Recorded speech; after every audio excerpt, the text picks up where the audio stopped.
Sled King, 16-month streak. Thanks, my bud. Appreciate you. 16 months of the Dubas whack. Seems like it was just yesterday.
No, you never told me that, dude. That's why I'm playing with it, bro. I didn't know that. I didn't know that existed.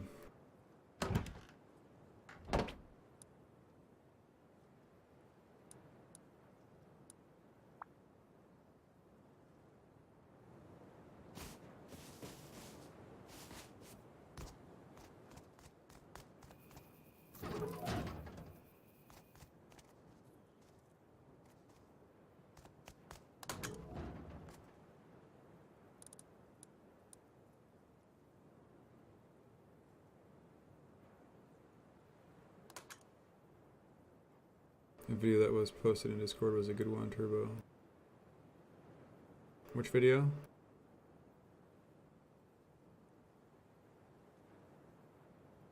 So, Mr. Jerry G, how you doing, bud? No, so I talked to Tyrone today. He's, I think he might be a admin on one of Ern's admins, maybe. I can't remember his role, but he's Mr. Electricity. He's done a lot with electricity. So I asked him today about the uninterruptible power, and I'll talk about that in a minute. But he's at work and said he had to work late, and when he gets back home, he's going to send me a schematic of the Dubas. I'm wiring a couple more things in. I want to see what the... So here's my goal for tonight. I need to figure out the output that this whole entire thing needs to be able to run right. So I'll probably cut power here from the main battery and put a counter in. And I'll probably also put in the branch and limit the power to this and make sure it works until a certain amount of power is being used. Then I'll know exactly how much power I absolutely need to be able to run this thing. And then the other thing is, when I was talking to him today, remember yesterday I was playing around with blocking the power to the two batteries, but when the power, when the solar went down, the blockers would unblock and feed the power into a combiner, but they weren't getting any power. Well, he told me a minute ago, word for word, they made it so combiners only accept power from things that produce power, windmills, solar, and maybe straight from a battery, but can't control it then. But you can't control it then. So that means that you can't control batteries losing power, basically. So that's kind of where I'm at. What I want to see is, if I know exactly how much power all of this takes, if I can kind of divide this up and empower parts of it with one battery, and then be able to block and unblock the power to it that way. So, what I want to do now is I also want to add a part to this puzzle that I've been already thinking about, because I need to be able to, like, if I have multiple trap bases and I need to see when the trap bases are going off, I need to be able to broadcast a signal and receive the signal at another base. It turns a light on that suggests that base has just been triggered. So I'm going to put a transmitter into the loop, and I'll know. So the power coming off of this splitter is powering both of the door controllers downstairs. So this power won't be on unless it trips the power, and I'll be able to put it into the broadcaster and broadcast the signal I want to do, but I still have to set the frequency on that. So, what's up, Farewell? How you doing, bud? What's up, Dr. Stupid?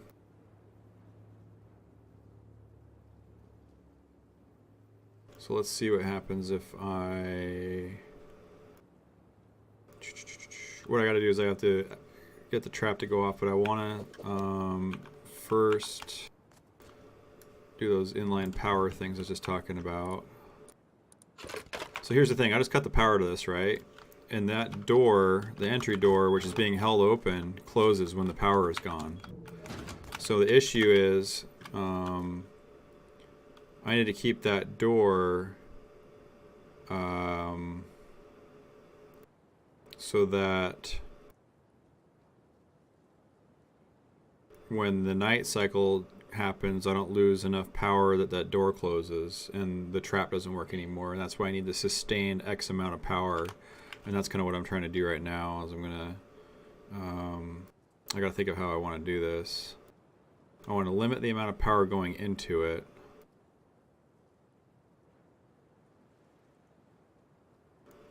I don't really need the counter because I'm going to be working with the branch, but at least this will be a visual I'll always be able to see.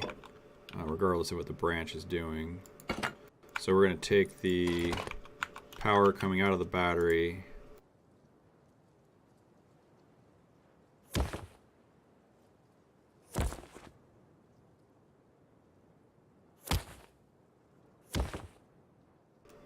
power in, we're going to branch the power off into this Dubus. So this Dubus we need to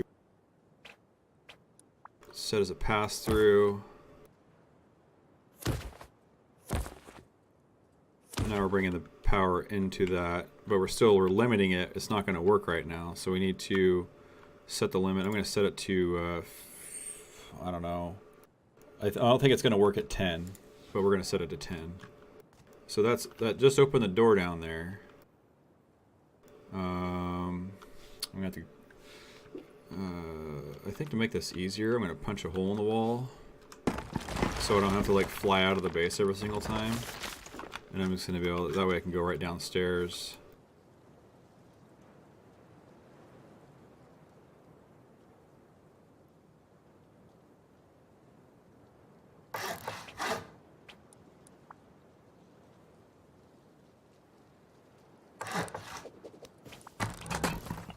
And then I can just run into the deal and set it off.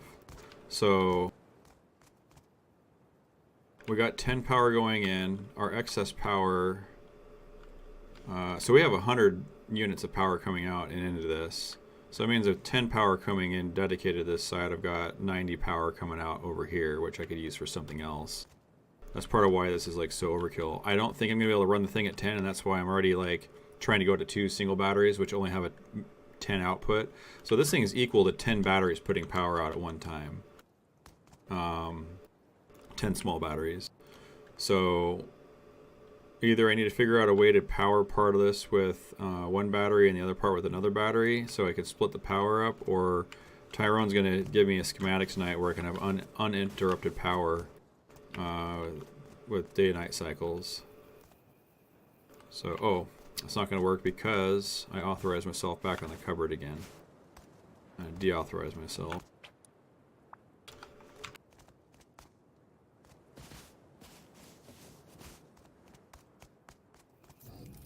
So there's enough power to close the door, but not enough power to open these doors, right? So I need to go back up here. I need to reset the trap. And I need to change, and I can't change it unless I'm authorized. I need to change, I need to fix the timer on this. Okay, I was like, why the hell did that just make noise? Alright, so I need to change this. I'm going to change it to,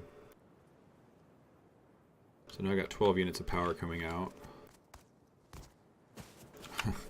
Alright, before I get to have an unauthorized and deauthorize myself over and over, I'm going to change this.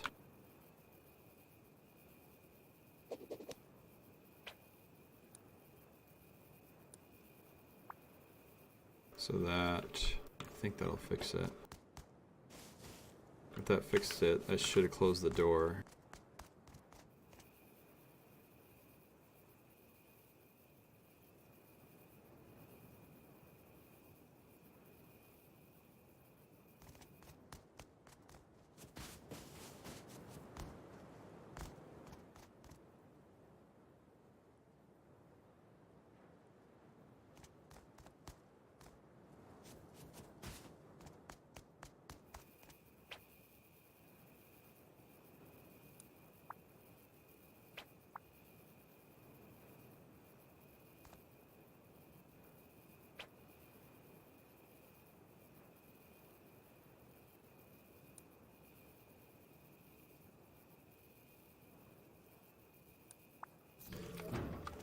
Alright, that worked. That set it off. But it didn't open the doors as you can see. So I need to reset it again.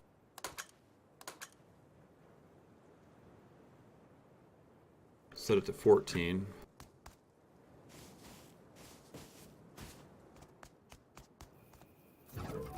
"14 works. So 14's enough.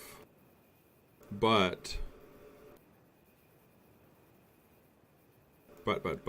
so a door controller uses 1 power. By the way, this transmitter was working too. A door controller uses 1 power. This probably uses 1 power, the splitter.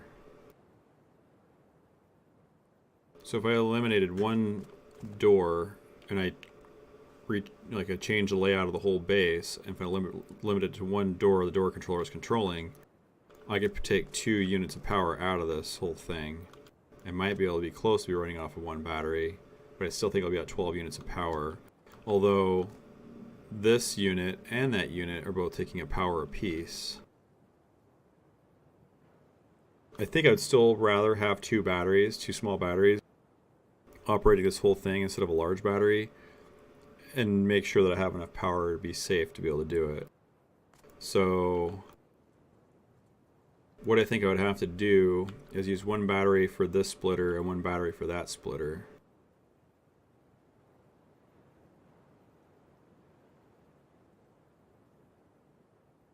Which means I'd have to add 2 OR switches in. It would end up taking more power to run the 2 OR switches on top of what's already here, but it would still be less dedicated power per battery than what I'm doing, because this is 1 power that's going to a door controller, and door controller, or RF broadcaster. So 1, 2, 3, 4. So that's that. This is taking 1, 2, 3. 4, 5, 6 is RF broadcaster downstairs. So that's about right. I would go to 70th using the OR switch. And that would go to 5 using the OR switch. So really, I could probably do it with just 2 small batteries. The issue I have right now is this thing's going to be continuously draining until I disconnect it, because I don't have like a switch in line. I don't have a way right now. I don't have it set up to charge and change over to battery power. So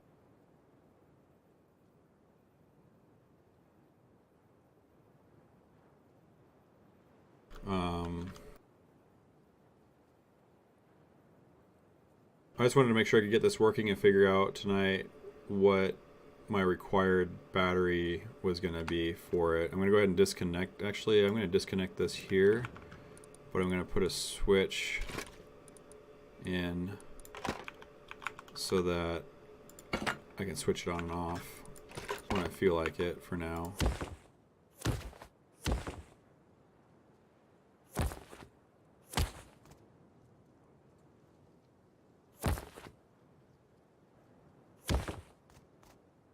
So that should be the whole trap working. Now then,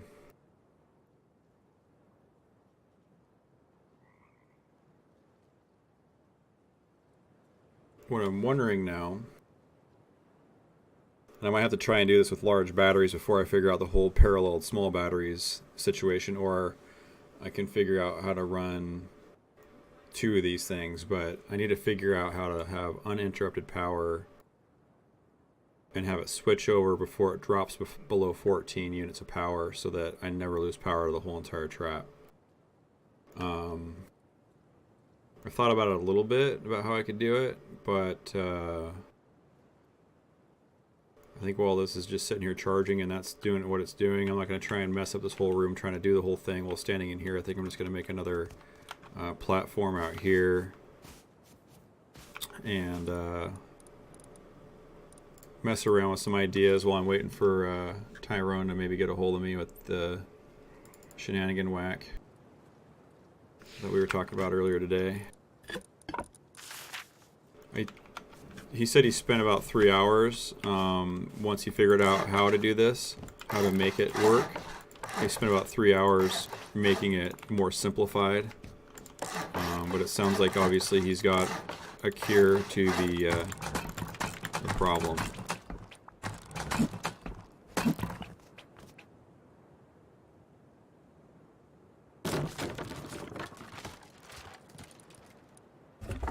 Oh, let's see here. I don't know how I came up with an extra hammer here. Probably crafted one on accident. Yeah, I mean, it's kind of fun, like the challenge of learning how to do this stuff, but it can be a little bit aggravating trying to understand it. Like, it's kind of one of those things where you almost have to sleep on it sometimes, you know what I mean?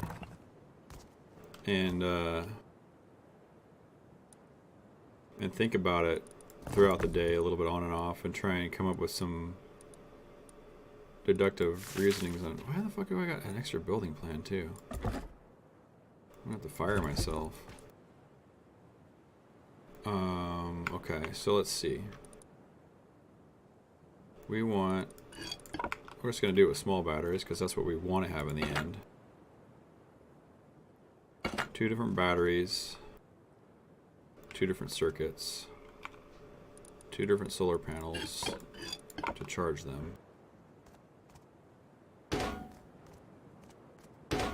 should almost put these up on I should probably do that.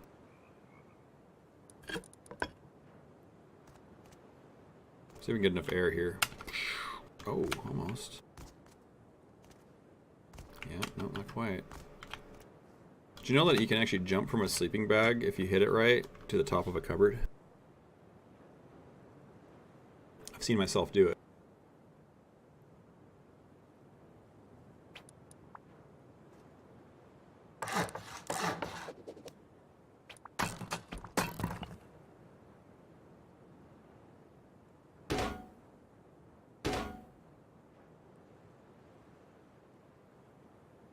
It's not an easy thing to do, but you can do it. You have to catch the lip of it right. Like you have to like, it has to be like at the right angle. You have to like hit the lip of the sleeping bag where it kind of makes you go up when you're like run jumping, and you just like jump when you get off the lip of it, and it gets you up over the dubus. You can do it off of like a campfire too or whatever, but it's probably easier to do off a campfire. But when you're trying to get into like a base and get down into the juice wagon, I don't know why I'm doing this when I need to put some of these up first.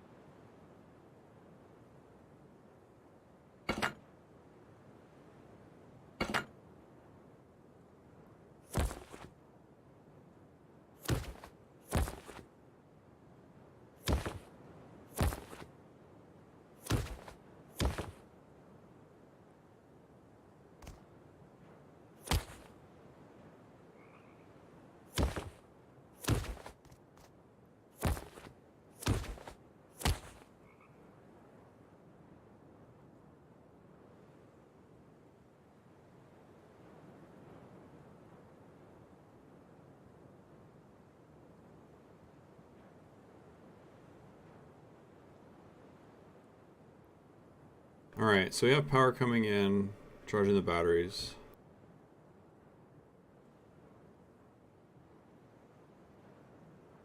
I wonder if we can do this with like a light or something.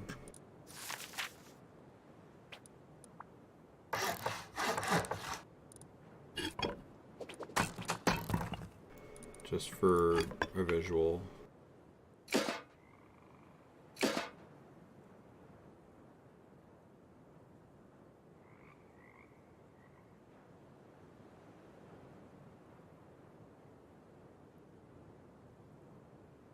So power's coming in.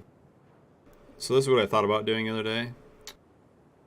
Going from solar energy to battery energy and back with using timers based on what time of day it is. You're waiting for the sun to go down. You're watching your solar energy come in. We saw that we needed 14 or more power to power the trap. When you see it get down to about 18 or 20, you start the timer on the timer switch, which is an endless loop. You set one timer for 40 minutes for the day cycle, the other timer for 20 minutes for the night cycle. Even though it's a 45-15 is what I think it is, you set it for 20 because you have your dusk and your dawn to account for. So when you see that light going down far enough that your solar panels aren't providing enough power at like 18 volts or electric units or whatever we're using, when you get to that point, you tell it to then switch over to battery power with your other timer, so that the 20-minute timer starts at that 18 volt spot, and then when it gets to about 20 minutes at the end of that timer, it triggers a blocker to start the other timer or whatever, basically, and that timer starts the 40-minute clock, and when that counts all the way down, it goes back to the 20-minute clock, and it uses the battery power. So the batteries are running off the 20-minute timer, and the solar is running off the 40-minute timer.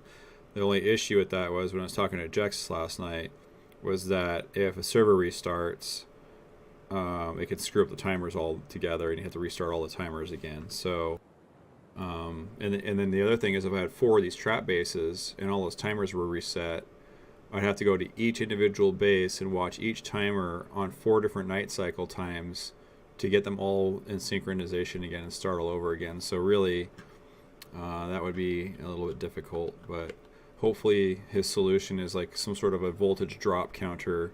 When it gets to under a certain amount of power, then it triggers the Dubus to switch over. So, but in the meantime, let's see here. Trying to remember what I was trying to do here. So I had the power coming in, I'm charging the batteries, I got the lights for reference. I could try and do that timer thing just to see how well it would work, just to make it work. I watched a video on it last night, but it looked like it was pretty complicated. So you got a timer and a timer. We got our let's see, we need blockers for each of them, I believe. A blocker and a blocker.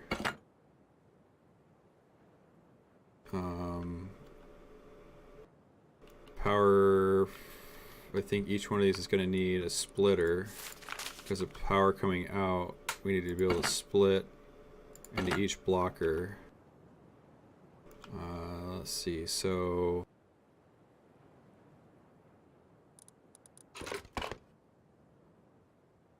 and we can obviously turn the time down on this so that we don't have to wait for the actual time to change. But let's see, so the power is going to come out of the battery into the blocker,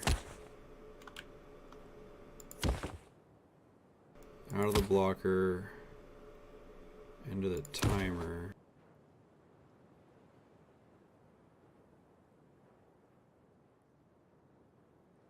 Because that's going to block the power to the timer. Out of the timer, we need to go to each fuse box. And I believe out of the fuse box, one power needs to go over to the other's toggle. And then we need to do the same thing for the other side, but off of the solar power. So we did off the battery power, we need to come off the solar.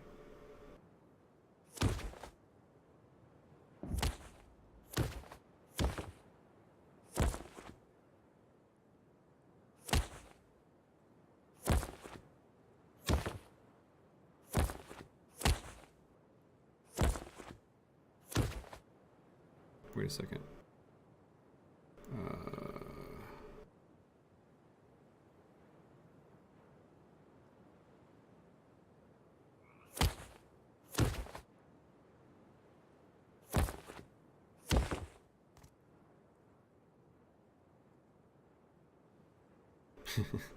This is getting to be a fucking clusterfuck, but I have no idea if this is even going to work out right. I'm just trying to throw it together real quick and make sense of it.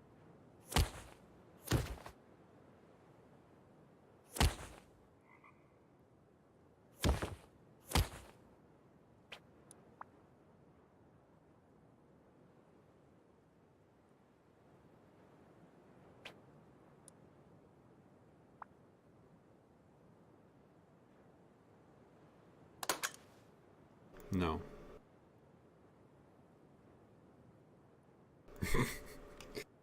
Wait a minute here. So the power's coming in and going across.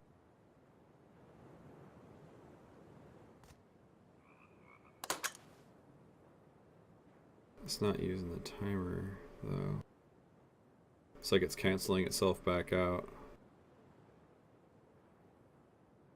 I'm gonna have to go back and watch that guy's video again. So the idea would be like the power would come out of the battery into here. This powers the blocker from the solar side. What's supposed to toggle this though? Am I trying to toggle it from its own side? Maybe not. That's toggling from here. It's toggling from there.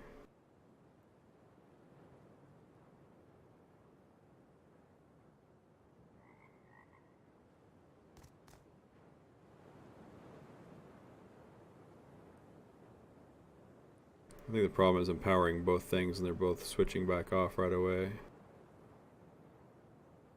Power needs to come out and go into an OR switch.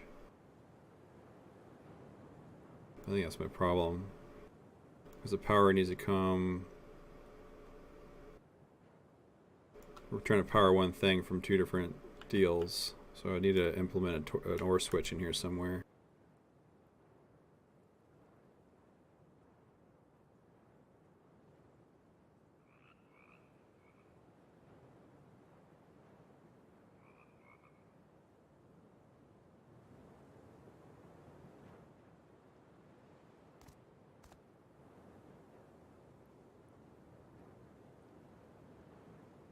The thing's ugly, isn't it?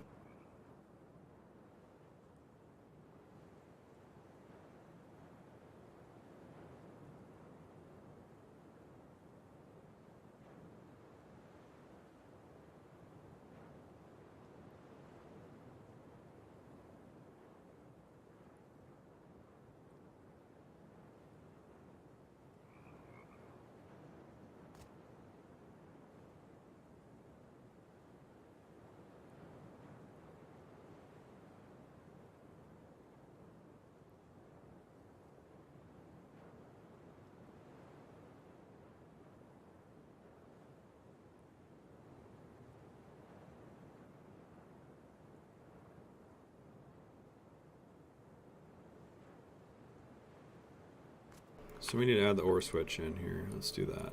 Maybe it'll make more sense when we start hooking it up. Because the power is either going to come out the battery or it's going to come out the solar. We already know that this is going to control the light fixture. Right?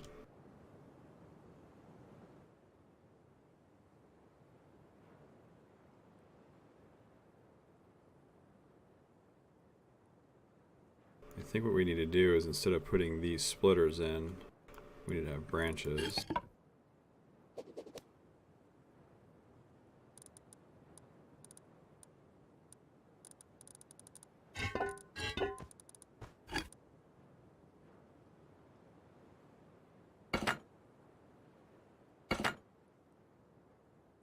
Because we're going to branch the power off to the blockers.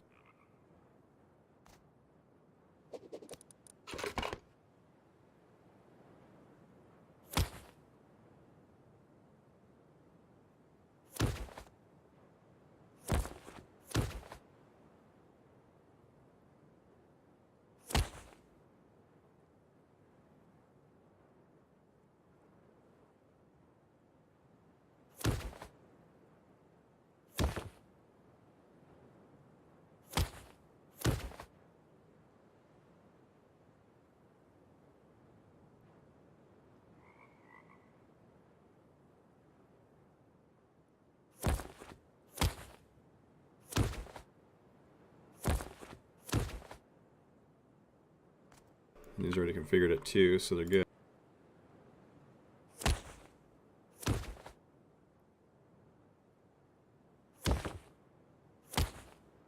What's going to trigger each timer, though?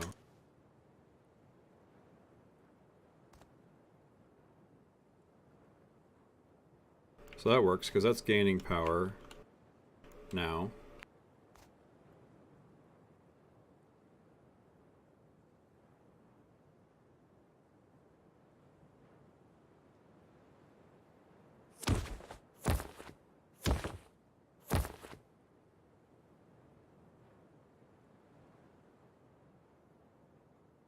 Now it's got to figure out how to trigger the timers. 40 seconds is almost up. That should click off. So that turned off the power going out.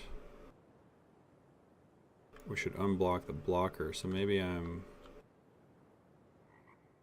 so this no longer has any power coming out, which means this blocker shouldn't have pass through anymore.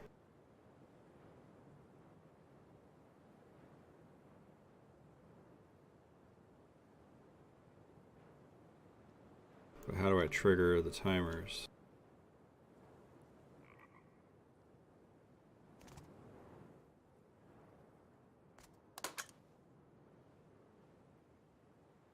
Power also has to come out of the top of this.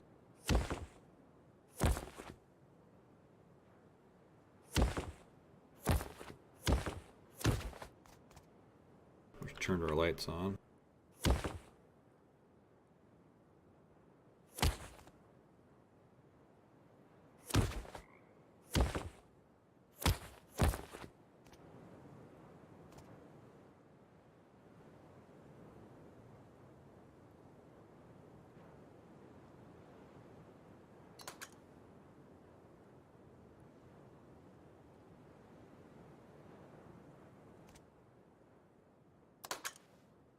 So that makes the battery. So all I need to figure out is how to toggle these. That should run for 20 seconds and turn off.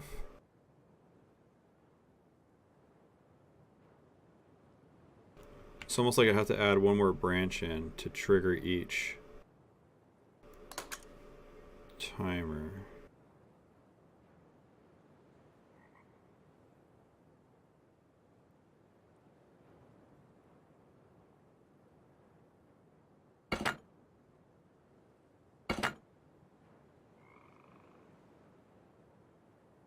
So if I fed power out of this,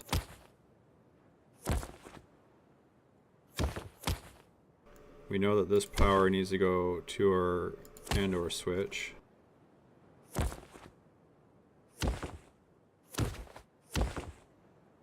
we know that this power also has to come out and go into this.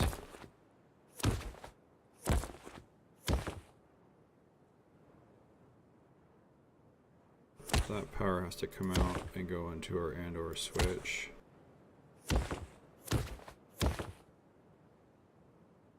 This power, which is configured, this power is configured at 2 already.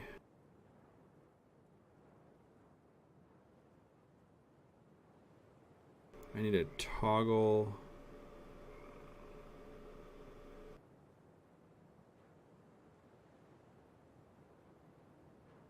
But let's see, if the power comes on this side, it toggles this one to turn on. Power comes on this side, it toggles that side to turn on. And you run a dual power off of both of them. It seems like it'd be an endless loop of them both powering each other. See what happens.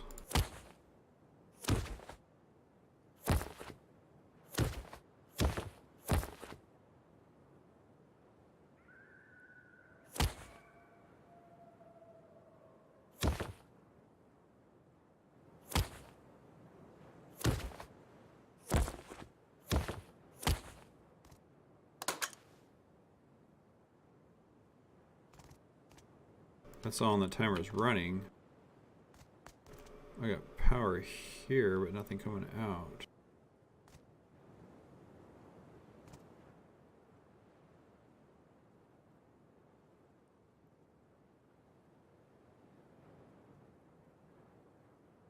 Oh, sun's going down. I wonder if I have a hold on.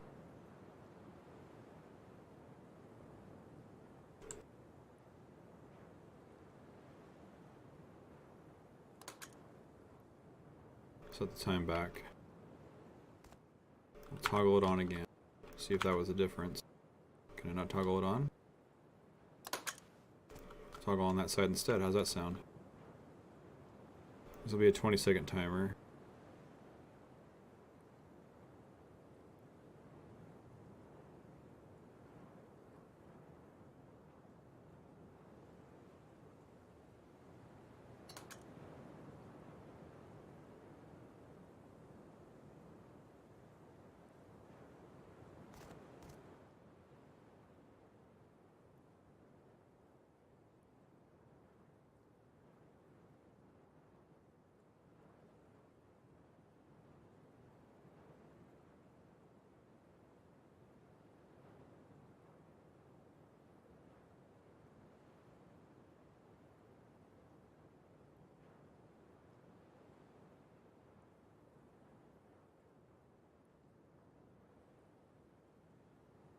I think this could work. I mean, looking at what I'm doing right now, what if we did this on 2 different batteries instead of a solar and a battery, right?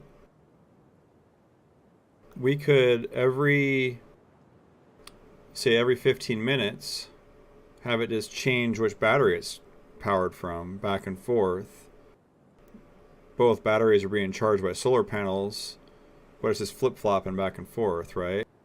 If we get 10 minutes of charge time in the battery, I think it equates to like 6 real seconds per second of battery power to operate something.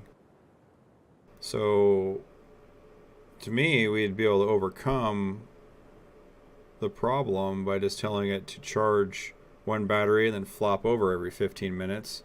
And no matter what time of day it was, you know, the batteries would get low in some cases, but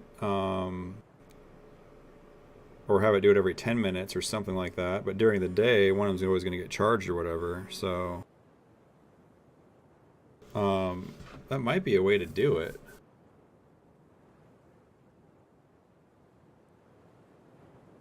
It seems a little bit complicated. I think I'm pretty close to having this figured out, though. Like something like I need to trigger it. This is not the way to trigger this.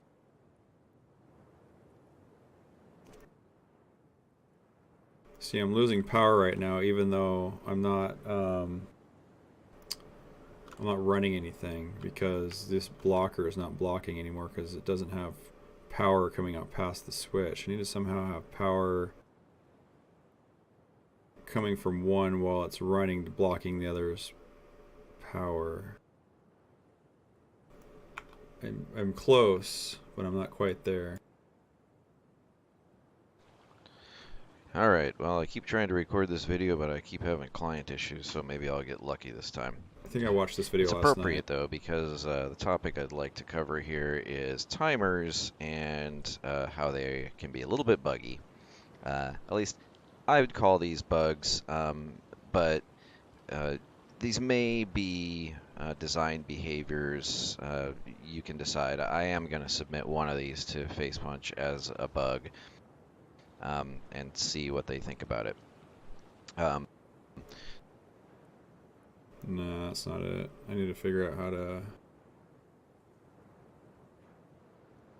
run off of battery power.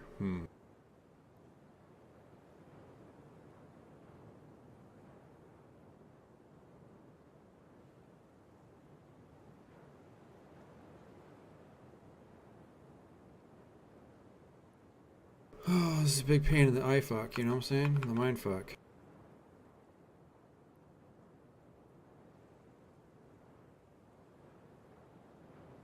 You guys see a better way to do this? Something I'm missing? I need to power these blocks.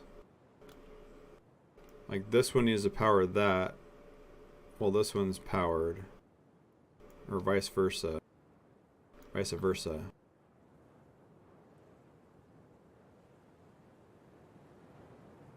Let me unwire this again. I'll rewire it again. And maybe I'll remove an item or two.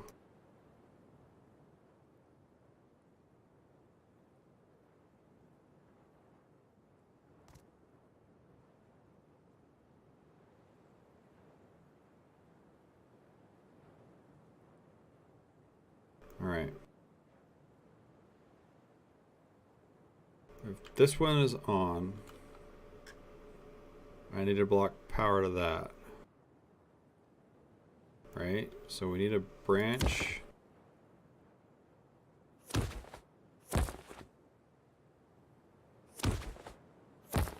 Block pass through while this is on. That's blocking power. Then I need to figure out how to toggle the switch on to switch on that timer or that Dubus.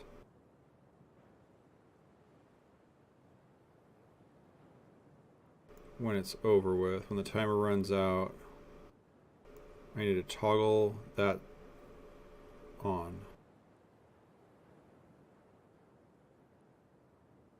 Timer shuts off.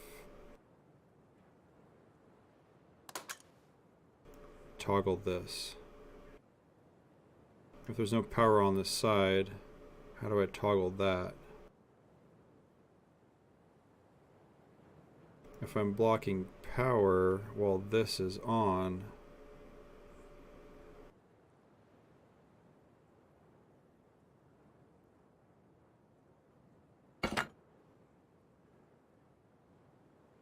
power out, power in, power out, power in. This should now have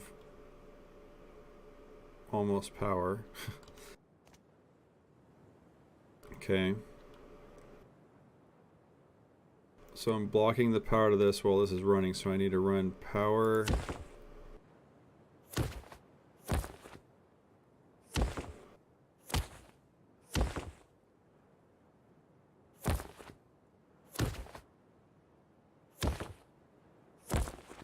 Into that to block the power while this is running.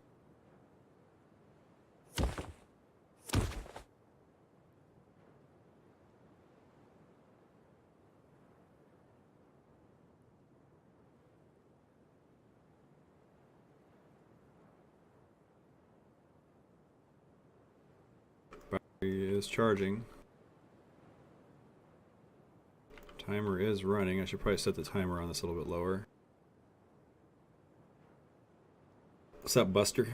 Not too bad. Just exercising my brain power tonight, trying to figure out electrical shit.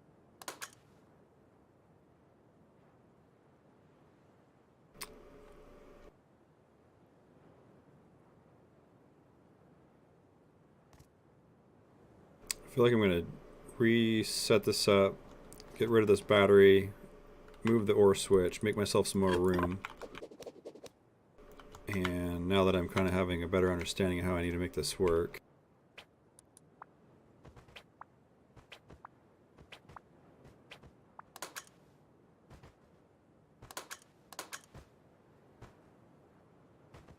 okay.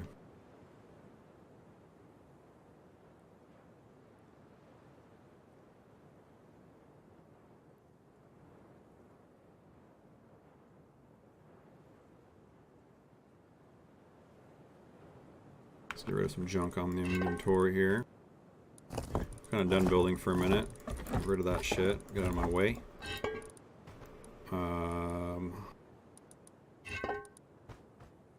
Looks pretty good.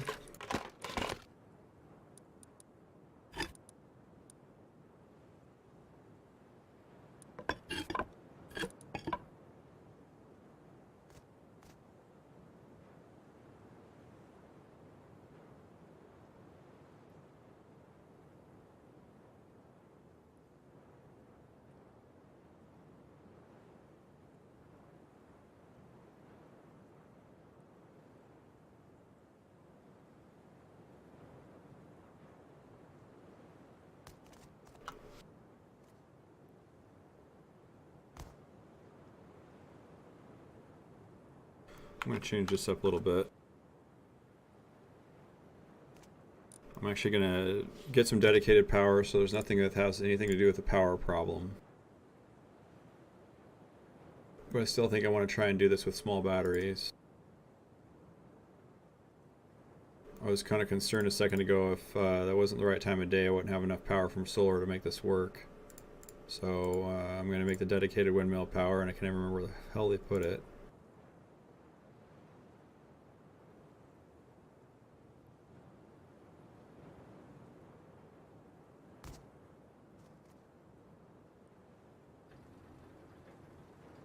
Okay. Okay. Thanks, man. Okay. Okay. Alright, now I got dedicated power. I'm going to do this without solar. I'm going to try and do it with batteries. See if I can make my little back and forth thing work here.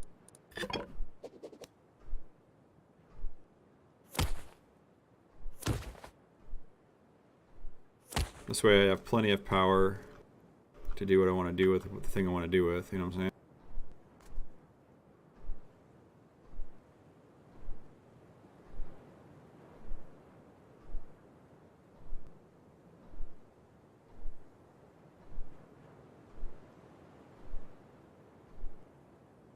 Nice, dude. You approved that shit, huh? I'm kind of decided I'm starting to like branches more than splitters. Splitters split the power no matter what, right? I don't know if you guys know about knowing, but this is what's up. 76 power coming in. If I only had one thing hooked up to it, it'd be 76 power coming out. Now that I put two things on the same thing, it split the power between the two. If I put a third thing, I'm going to get a third of the power out of it, right?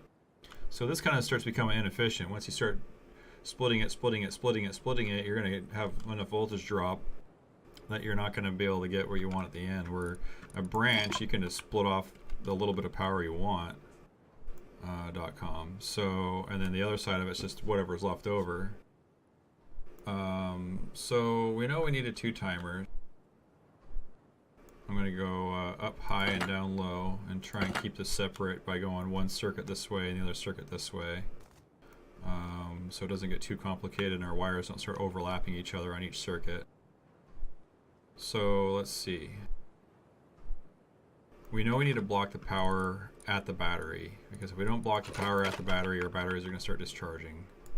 So I'm going to put a blocker here and a blocker there.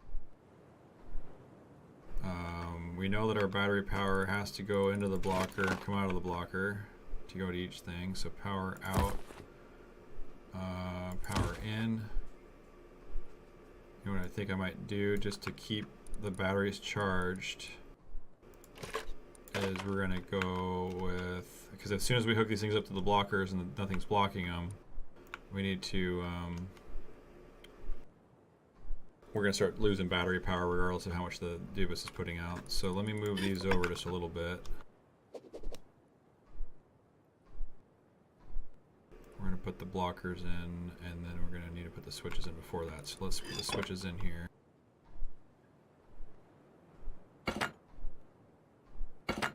This will help us keep it organized as well a little bit by just starting it out, going into each deal.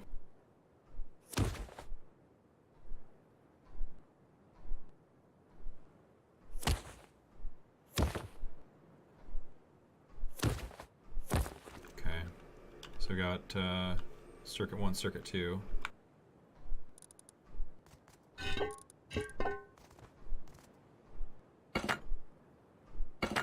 Okay, we know we need power to come out of the top of this and go on the bottom of that.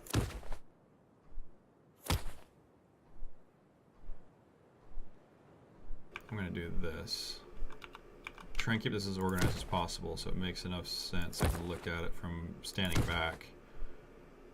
And I know that I'm going to have to bring a wire into this, so I brought this down and over so that I have enough room to come back in here later and add the block power coming through. So we know we need to do the same thing with the other one.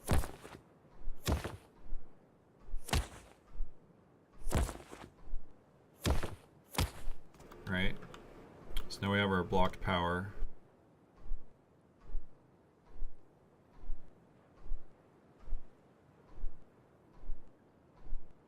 Now is when it starts getting a little more confusing.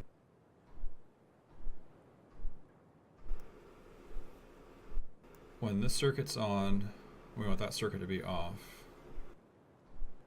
We need to be able to block the Dubus. What's up, Citizen? How you doing, bud?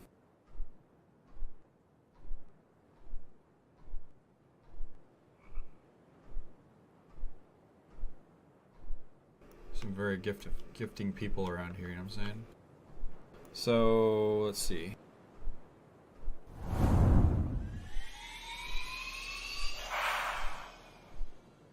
Buster, 2 months, bud. Thank you very much, dude. Appreciate the fuck shit stack out of that shit and shit, you know what I'm saying? By the way, my third emote is done now. I just haven't got them downloaded. They haven't sent them to me yet, but they're still working on a few other things for me. But I got some progress today. I was about to email them soon because I hadn't heard anything about a week and a half. But, you know, there was Easter and all kind of shit going on, so people were busy with life. You know, I understand that shit, so. Anyway, that's coming. Hopefully that's coming soon. You know what I'm saying?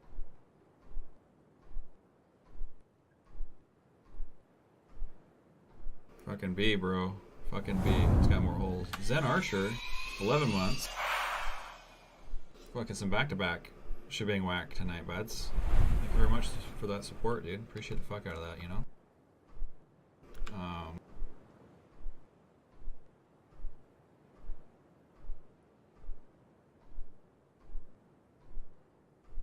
So I think the idea here is now I need to run this power into the timer.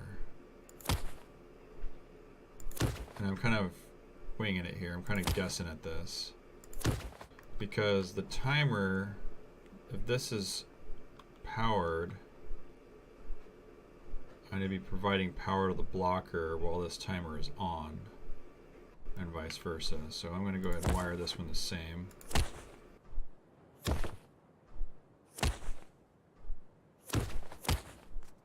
Okay. Now does that mean...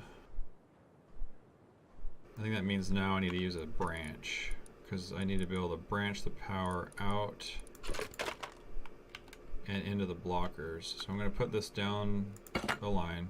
I'm talking to myself through this. So if you guys are okay with me talking to myself, but it feels like I'm talking to you guys, but maybe it's a sign of me being crazy. So, since we're kind of talking to myself through it, I'm kind of talking to myself, but you guys are just eavesdropping on my conversation with me. So, you know, Let's just go with it. Just go with it, guys. Alright, so now I'm gonna push this fucking son of a bitch. I'm gonna, well, these toggles too, so I don't want to overlap too much, but I'll bring it over to the middle here and down instead. Because we need to power this branch. Now this power here, I'm just gonna go ahead and mirror it again.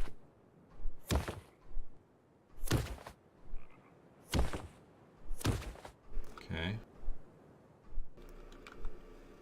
This power, I might have to do the crossover here. I'm gonna have to do the crossover one wire here in a second. Maybe I can bring it up and over far enough that it's not too wiggity whack looking.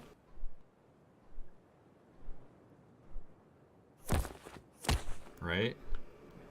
Am I doing this right, guys?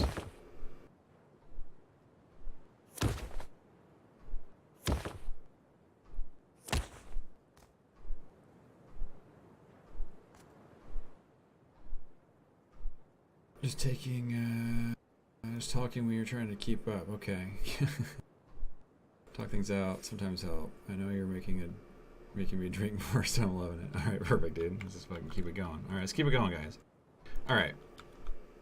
So now we have this power coming out, which is the leftover power on both sides, right? How are we supposed to toggle these? That's where I was stuck last time. So if these are blocking power on this side, that's where I needed a third power source to power the blockers and cut power from each Dubaswhack 5000. Does that mean I have to have a third battery to do this? Maybe I need a third battery to do this, dudes and dudettes.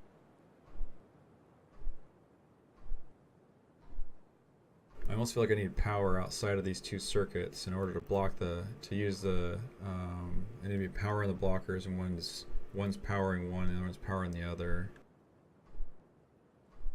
Let's do it. Let's make it happen. Just for now. I might put the third battery here. This is gonna run our third branch of the Dubaswhack. Maybe I'll find a way once maybe the light bulb will come on, you know what I'm saying? The light bulb might come on, and I'll figure out. Now, see, this is not gonna work because if this is going into blockers to block the power from that and that, this battery is gonna drain, and eventually this won't work anymore. Let's back up, because if anything's hooked to this battery outside of a gate, they're going to call it a gate switch, but it doesn't say it's a gate, but they just call it a gate because they open and close the gate. If anything is hooked to that besides that, then that shit ain't going to work for shit. Let's set some timers here. Let's not fuck it up and pick up the thing off the deal. We need to replicate what we did because I thought I had my other Dubas out. It's going to go over to power. This was going to go into the blocker. Or the blocker to the fucking brancher. The brancher 5000. Okay. Now then, we need to power this on in order for me to switch, I guess. Or change, or whatever.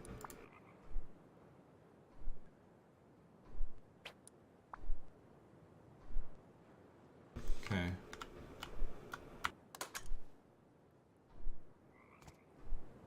We kind of need to do the end result too. I might need to do. I might need the stone and the wood I threw on the ground a minute ago.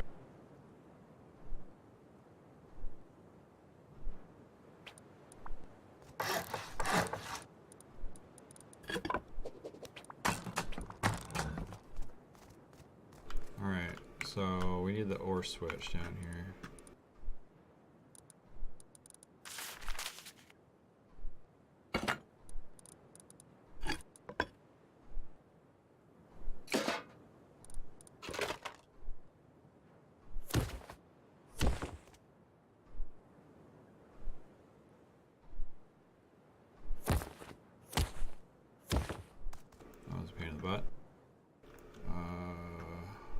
Except I put the wrong switch on the wall. I'll do that all over again.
Okay, so we know that this works.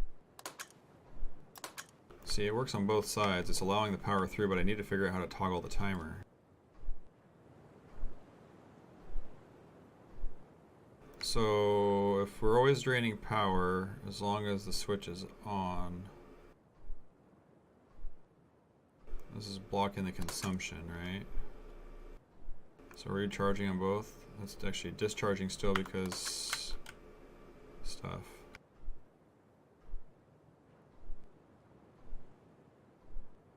That's charging.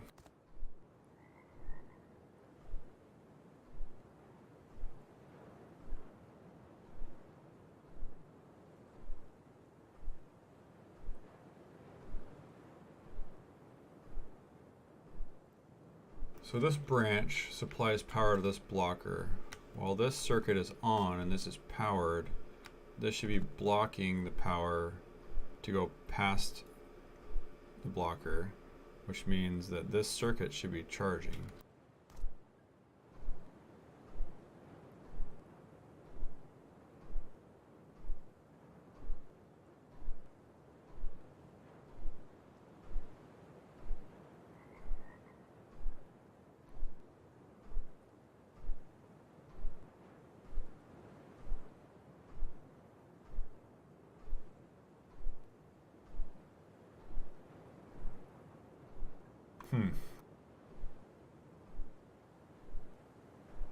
I know one thing's for sure, dude, is the sandwich is really good.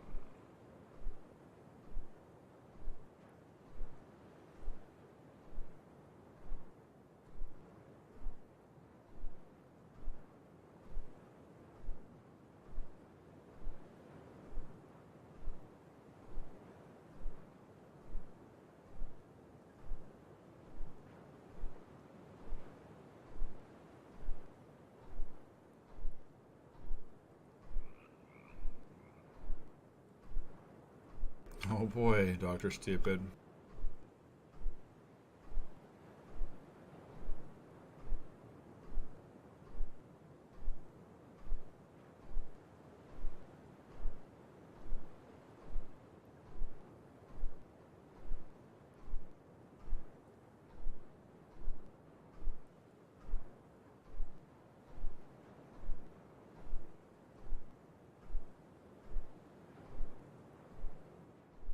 All right, here's what I think.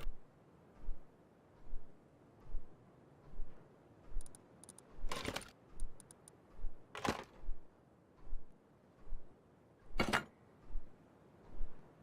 think I need to add a gate here.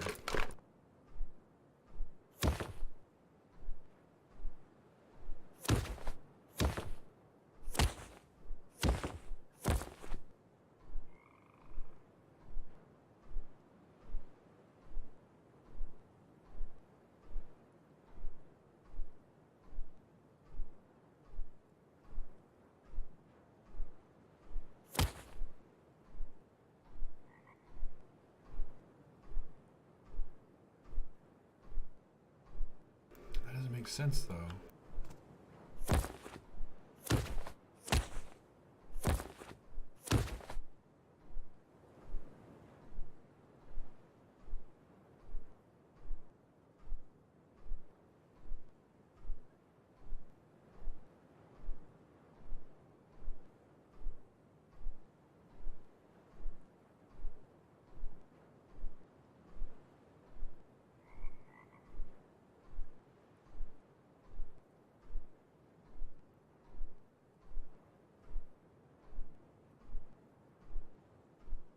Sorry, I'm kind of staring at this while I'm eating my sandwich here.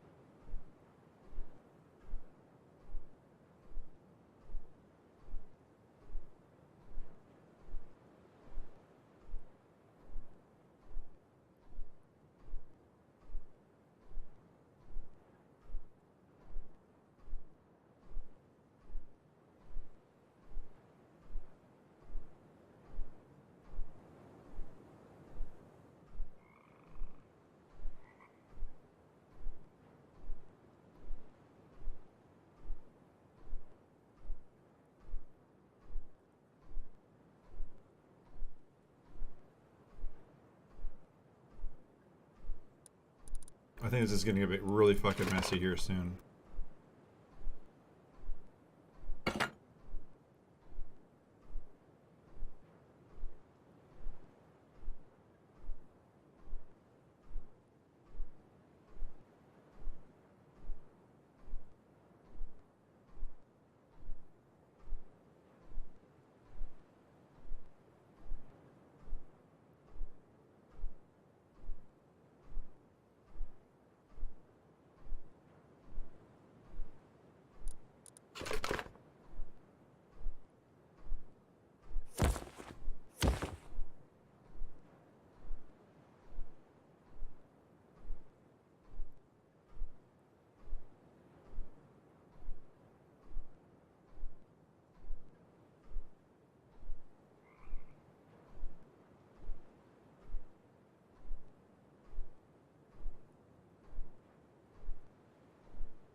I don't know what's more messy, this wall I'm working on right now or the sandwich I'm trying to eat.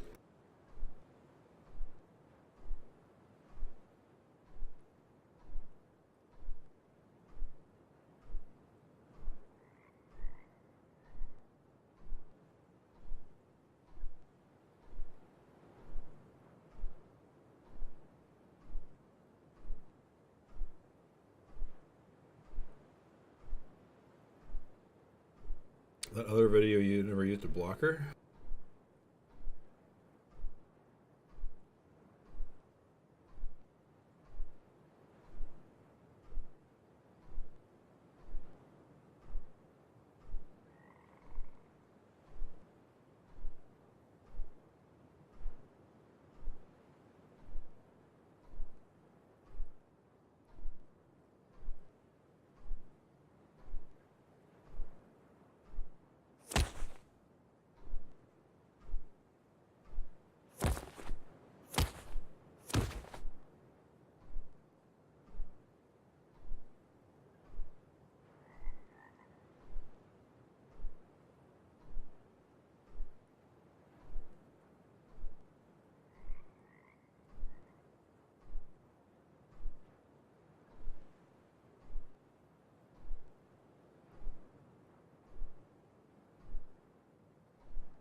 Are you talking the trap base?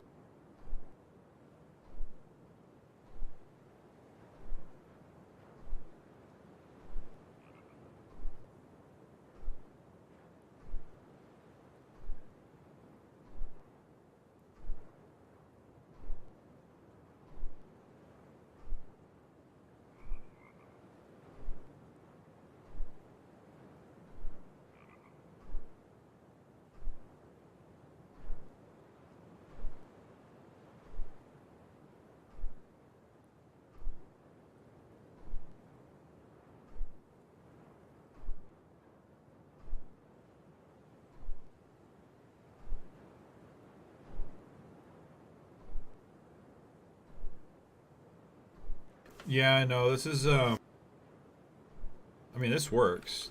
This trap base works. This is basically exactly how he had his set up.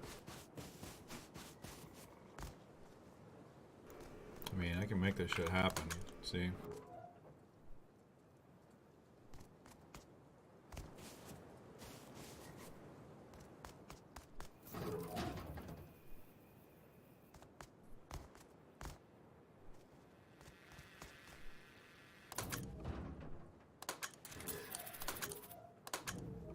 So, I mean, this whole thing works just the way I want it to. What I'm trying to fix tonight is uninterruptible power. I don't want the power to ever go down to this thing, and the issue is right now either going from solar to battery or whatever it may be. What I'm trying to do is trying to get 2 batteries to switch between battery powers and not necessarily switch between solar and battery. And if I make it so that each one of these circuits runs for like 20 minutes and then switches, then I can always run off a battery, and when one's off, one's charging, when the other one's off, the other one's charging, back and forth, right? I think that I could charge them higher than their discharge rate so that I should never run out of battery power, and I might get a little bit low at night, but if it switches from, if it switches like every 10 minutes and there's 15 minutes worth of battery time, then I should never really run out of battery power while one's charging, the other one's charging, it's going back and forth. I think this actually might work. I might still have to use large batteries if I can't figure out how to run these things in parallel. But if I can make this go back and forth, I might be able to make it work that way. So that's kind of what I'm working on right now.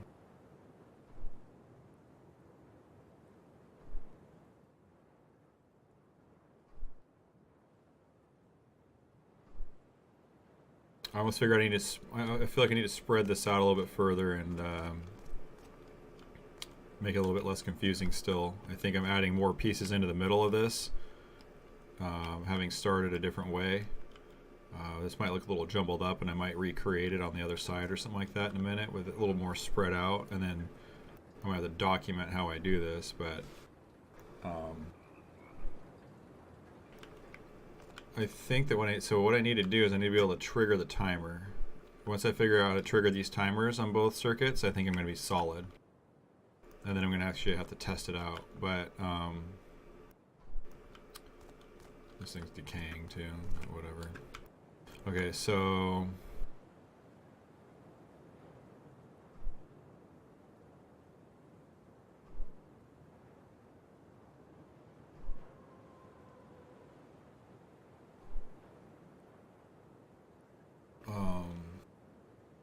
let's get the time of day again going here.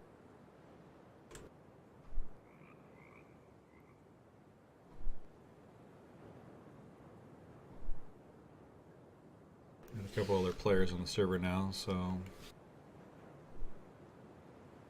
I got my chat on in case I want to say something.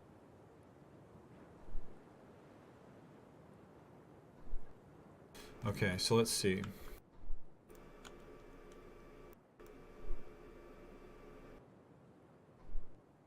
If this side is powered, I need to block that power, right?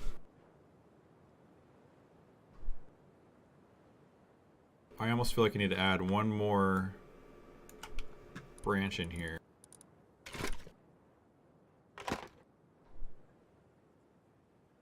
This is gonna get really fucked up.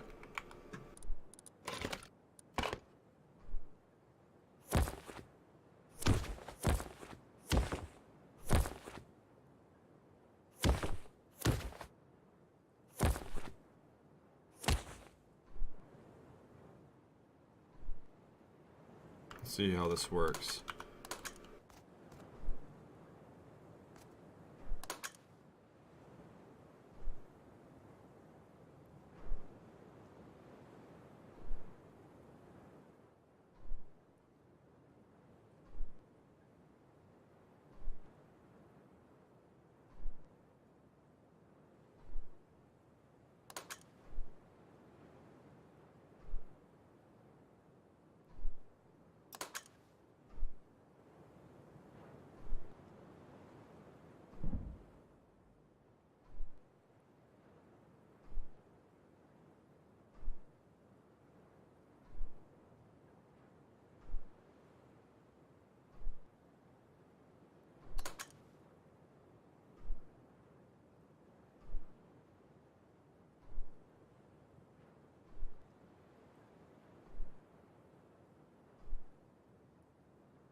Getting too much voltage drop. I think I'm getting too much voltage drop now because I got too many items in the sequence. I might have to replace these small batteries for large just to test this out still. Or, better yet,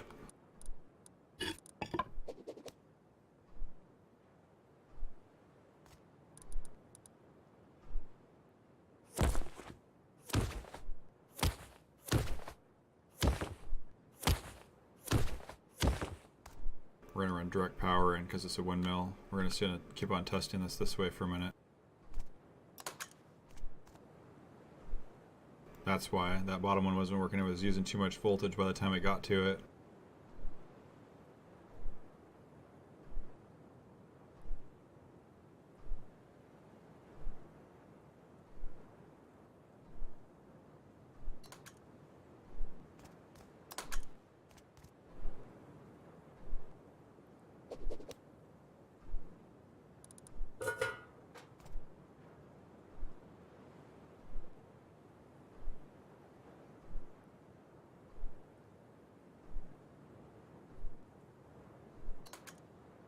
Still isn't working proper.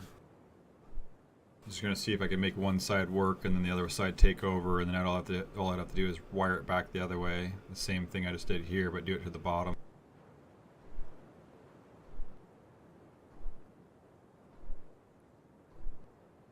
God, this is a mindfuck, dude.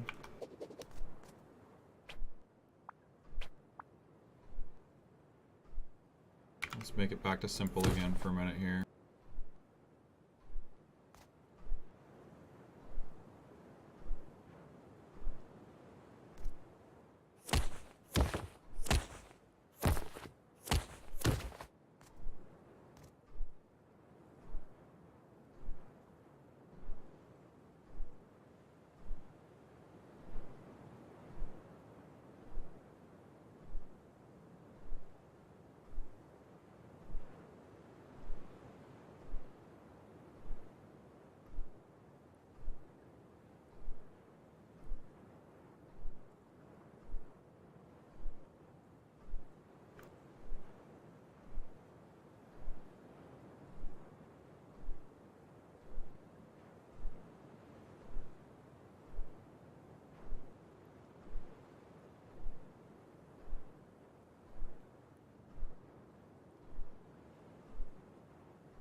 Hey everyone, back one more time.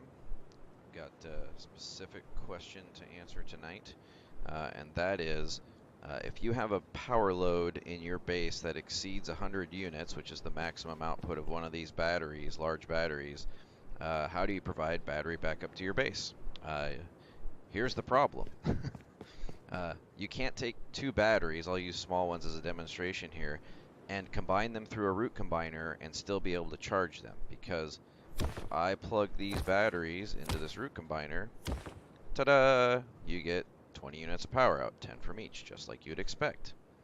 But we still have that bug that exists with blockers. And if you want to be able to charge these batteries, you need to put them behind a blocker so that you can turn them off and let the power charge them.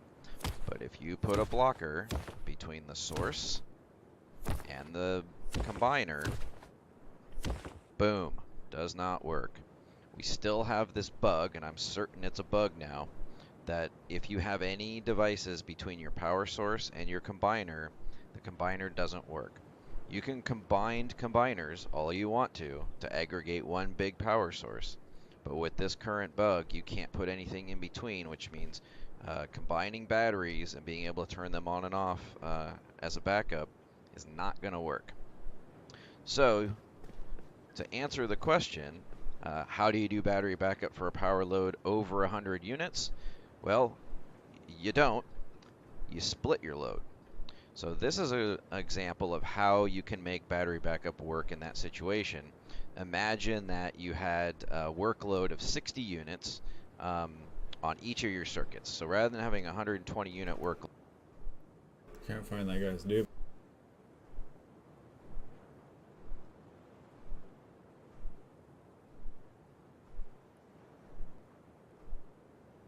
There was a good video I found yesterday. I think it explained what I'm trying to do tonight a little bit better, and I was going to try and see if I can find his video. Let me look at my history from last night.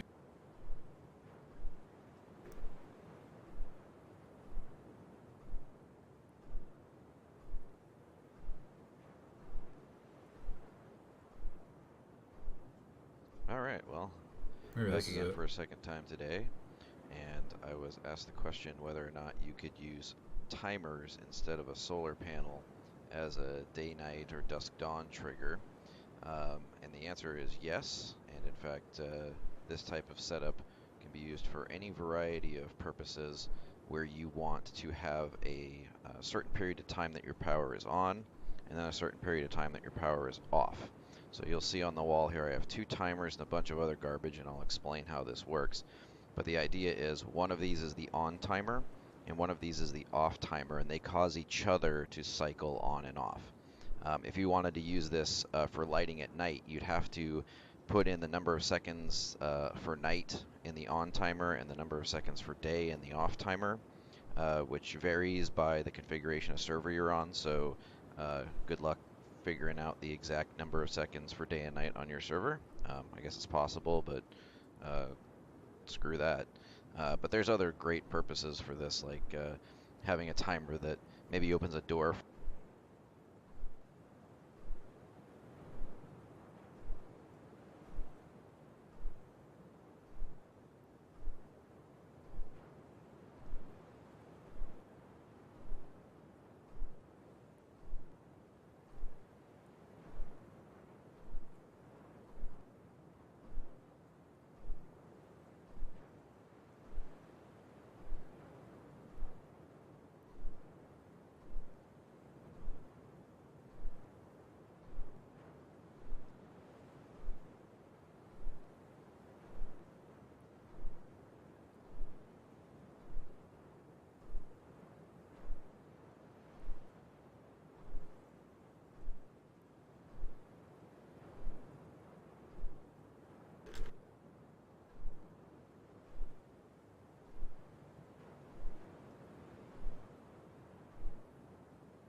Second dudes and dudettes. I'm talking to the man himself real quick.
Oh boy.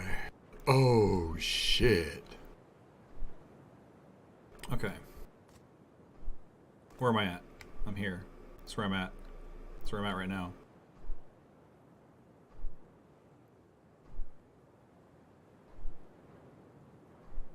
So he showed me a screenshot of an AB switch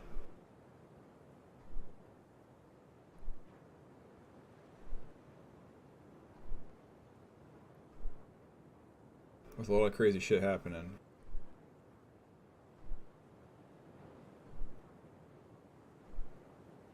Battery goes into the top of the... That doesn't make any sense.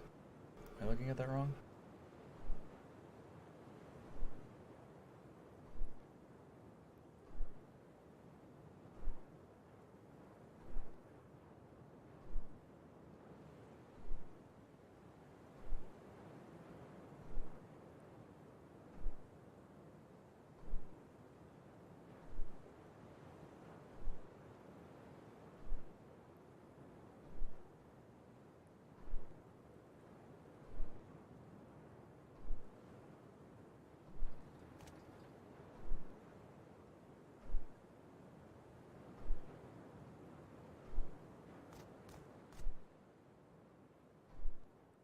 I'll tell you one thing I need to do. Before this fucking place decays here.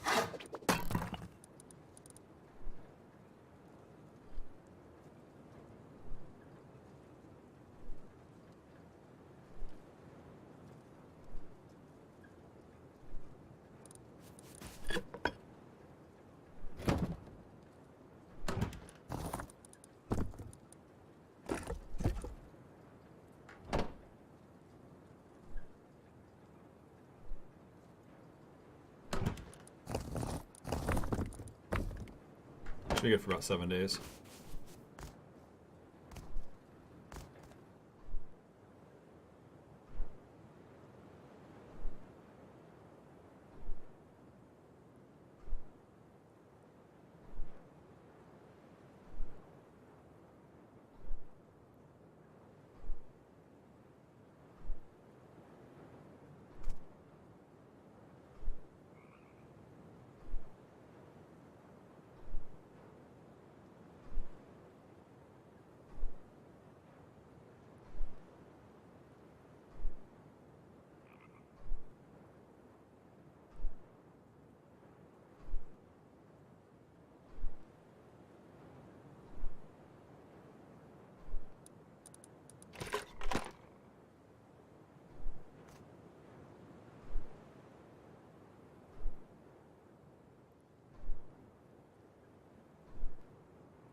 Okay, that's cool, dude.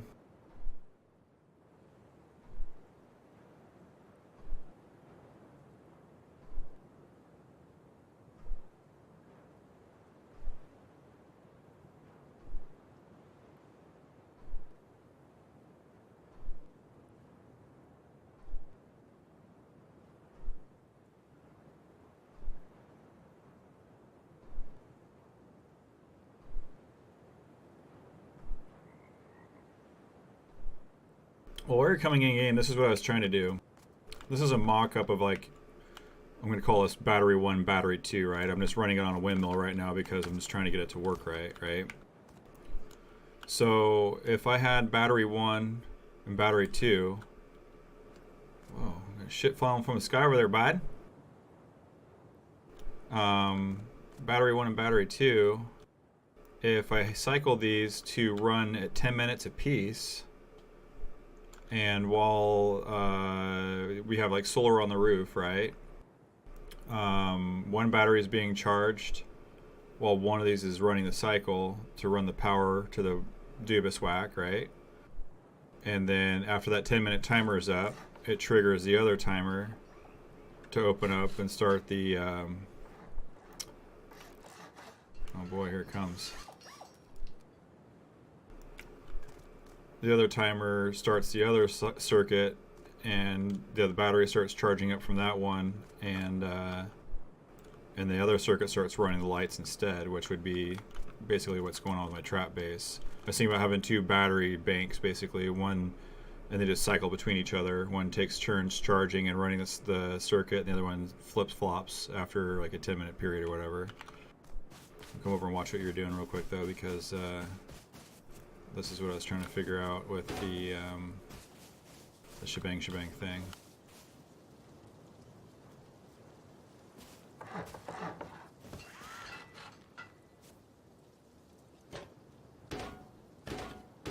This is the uninterruptible power source. And it's fucking making.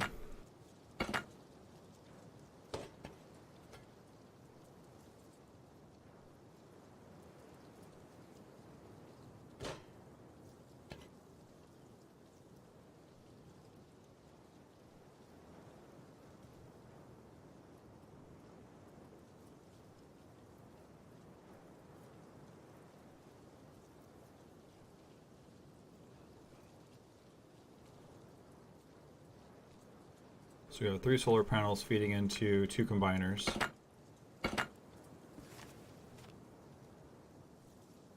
We've got 2 branches.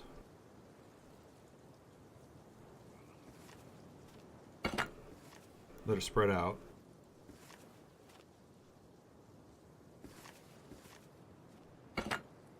Into a OR switch, right? Branch power into the OR switch on one side. Other power is going into the bottom of the Dubaswak, 5000. That branch power goes into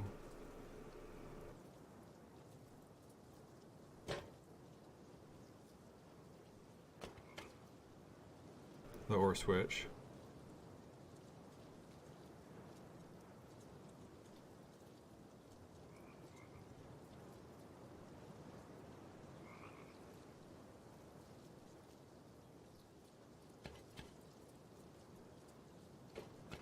And the rest of the power goes into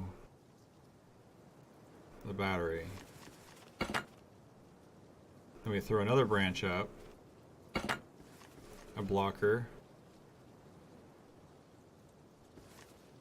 and another OR switch.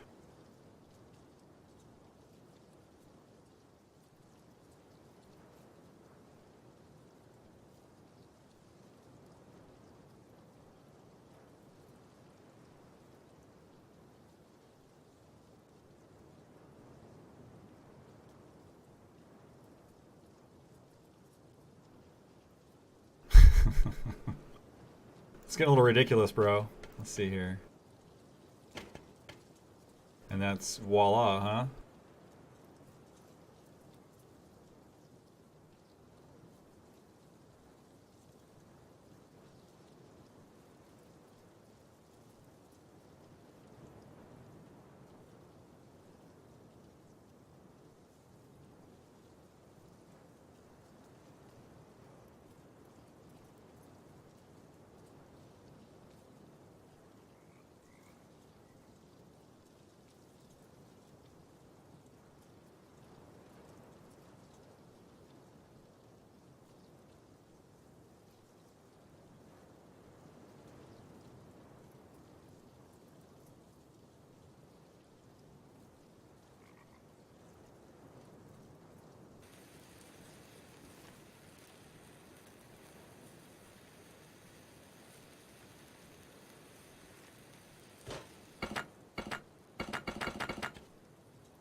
Okay. So, explaining this, we should have power coming from the solar panels into the combiners. That power goes into a branch. The branched power goes into, how much power are you running? 15? So branch power into, so 15 is what, 1/3 of the power total? 15 power coming out of the branch into the AB switch. The other side goes into another, right? Another branch. This one's configured to be set to 2. So that, is this a AND switch? And that's an OR switch. Okay, that makes sense. That means that you put the minimum amount of power into the AND switch on one side and the 15 coming into the other side. So we should have what, 17 or 16 coming out of this? 15, because 1, 2, 3 devices makes it down to 15. That goes into,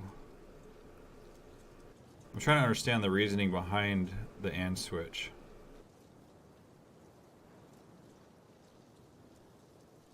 Because the power coming from the battery goes into, oh, this is what's providing the charge of the battery. That's why. Okay. So into the branch comes the power.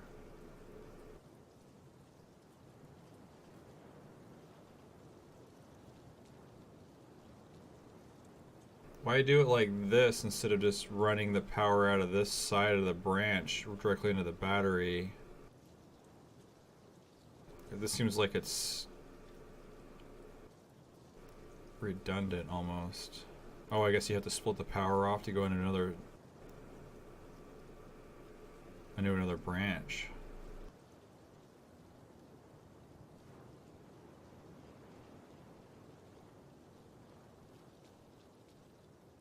What's this branch set out then? 2 as well.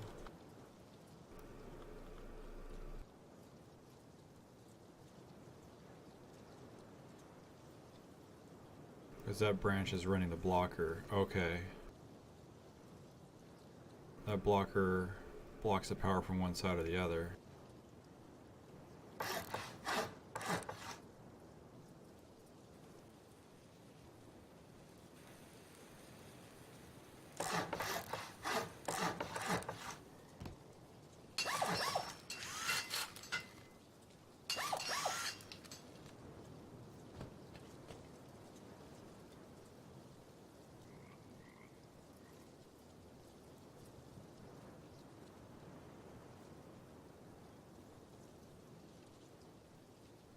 If the power drops below 15, it won't put more to the second branch. So the AND is not receiving signal from both things, so it turns off, allowing the battery to take over. If you use the command players, you can see the player list without showing people's IPs. Oh, I gotcha.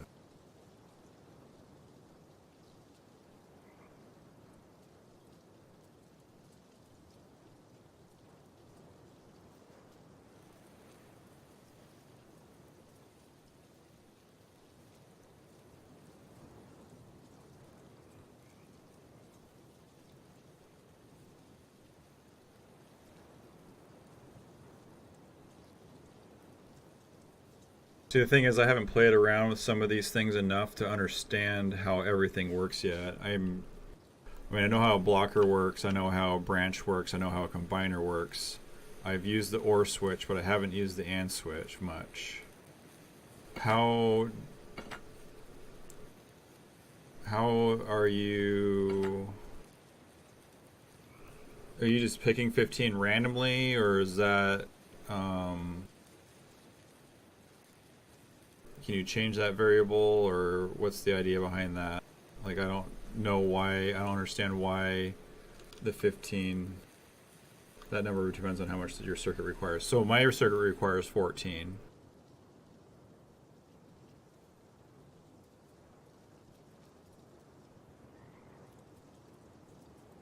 Which I almost would probably make it like 15 or 16, just so in case something weird was happening with it, it would make sure I just make sure that it worked.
Somebody else changing the time? Is that why we're at night here all the time, or what?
What's up, Sapper? How you doing, bud?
think I understand it now. So we have 15 on the one side. We set it to 22, whatever. If this gets too low, then the branch side drops the power off of the AND circuit. And if both these aren't lit up, then it won't transfer power through, which then takes the power away from this, which takes the power away from the blocker, which opens the power from the battery.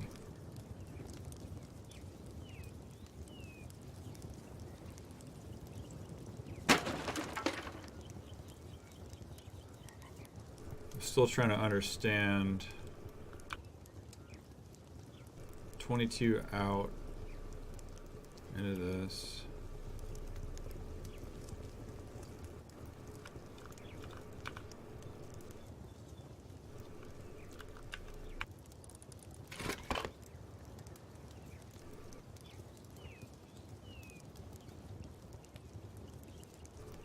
So you're putting 22 into the AND.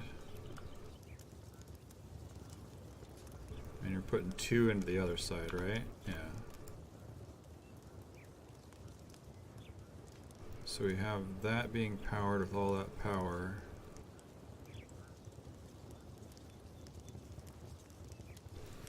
It's starting to make a little bit more sense to me. I just have to like digest it a little bit, but that's pretty ingenious.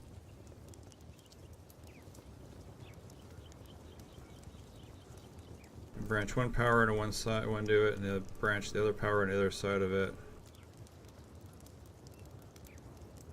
The rest of the power from the generation goes into the battery. You're powering the battery to charge it up. If this drops below whatever your required amount is, so the sun starts going down. Your end power is going to your battery to charge it. If that power gets below, so this could get all the way down to like 1 volt while you're charging it. It gets low enough that it goes below 15 or whatever, or 22 is now, or 15. Then this circuit and the OR or the AND switch goes bad, goes down. So the power provided to the blocker gets opened. This power gets cut from the OR switch. The blocker opens up and the power from the battery takes over. It seems like a pretty easy clap. I like it. It's pretty fucking lit, dude. You spent a lot of time figuring this out. The problem was I didn't know how to use the AND switch yet, so my issue, I didn't think of like being able to limit both sides of it from the same circuit. So if it dropped below a certain value, that disconnected. That's pretty fucking awesome. PFA, dude. So here's my next issue, Tyrone. Come look at my base real quick. I'll show you what's going on here. You'll have an idea of the shebang whack.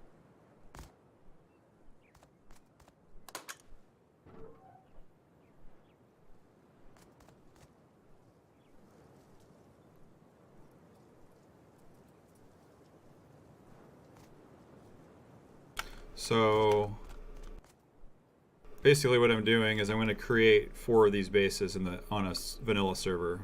Like exact replicas, maybe change them up a little bit so they don't look a lot alike, but they're going to be in different locations anyway, so people may not become familiar with these until they see them enough of me hopping servers doing this shit. But I limited this to 14 to figure out exactly how much power I needed, right? If you come downstairs out here, I just made this hole in the base so I could come in and out of this thing and trigger it myself without having too much of an issue. You basically walk in here, the HABA sensor gets set off, opens both those doors, auto turrets kill you, right? So the issue is And see, what I'm going to do is I'm going to have this broadcaster right here sending a signal to my primary base with the light set up on a receiver, so it turns a light on and I know which base, with a little sign underneath that says this is trap base number 4 just went off, right? So then I kill myself, come into this base, onto a bed, go downstairs, collect my loot, put it on a box, come back upstairs, reset the trap, kill myself, and go back to my other base. Well, if I have 4 of these set up around the map, and we're talking like tier 1, tier 2 bench type stuff, like crafting a tier 2 battery needs a tier 2 bench, and I don't necessarily want to run a 50 high qual battery across the map to my trap base, maybe. Not only that, but finding these things in boxes and shit like that's not that easy. Getting enough high quality enough, while you're trying to maintain in other bases. It's just I'm trying to keep the overhead down and maybe keep the requirements of what benches I needed in order to run these components, right? So if I need 14 at minimum to run this, I can't run that off of one small battery. I need to run 2 small batteries in parallel. But like I was telling you earlier, I can't block the power from them and put it into a combiner after the fact. So do you have any solutions to running batteries in parallel to get the amount of power I need to run this off of like 2 or 3 batteries, small batteries, and not have to use a large one and be able to charge them at the same time?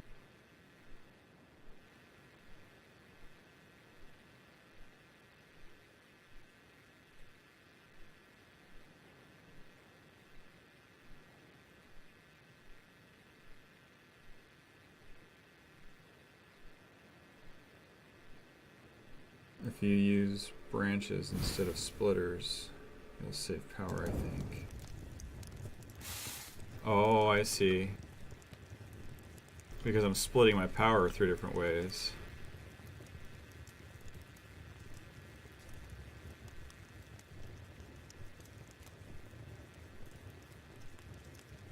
You think I could run all this off of one battery then? Because I'm splitting my power?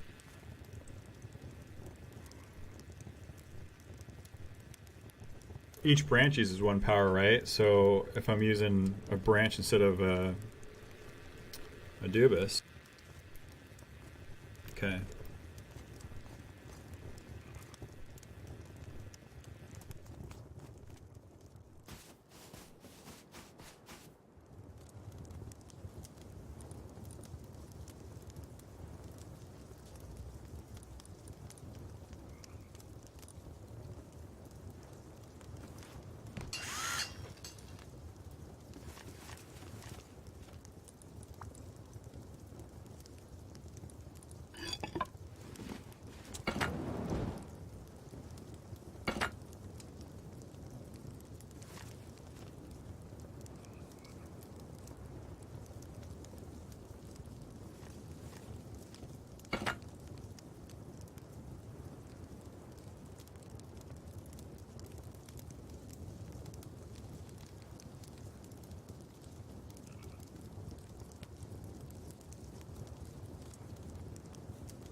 Definitely a smart feller.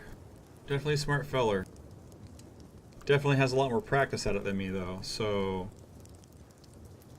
understanding the components is key.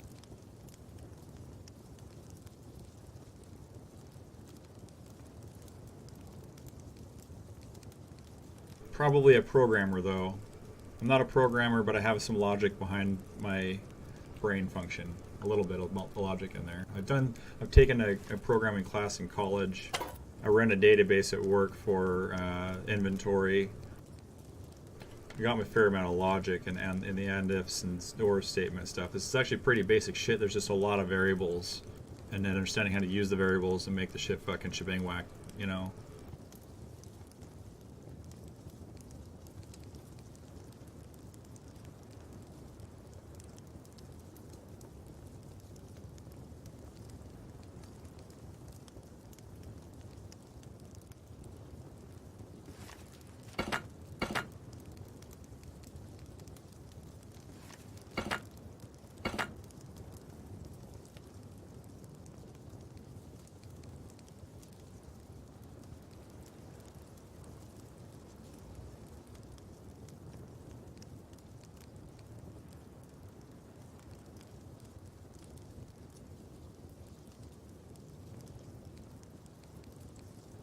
We're missing one door controller for the door that's always open.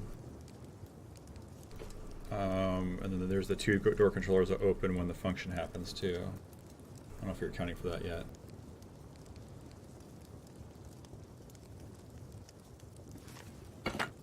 There you go.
You know what it could be is you have a bigger dick than me.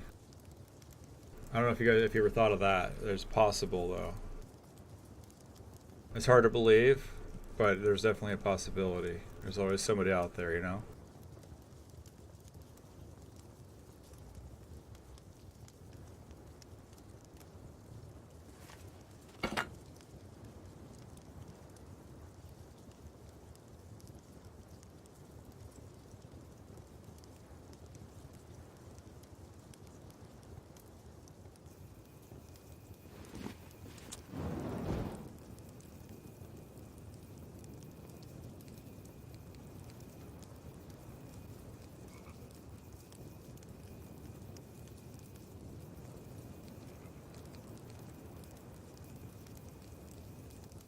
Well, it's always going to be more power, dude.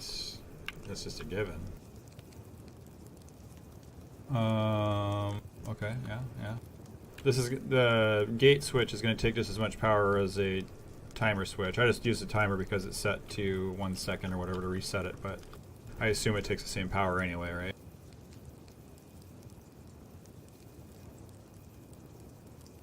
So that actually takes more power than what I'm using in there with the because I'm only using 14 in there, so that means you're using like one extra device maybe.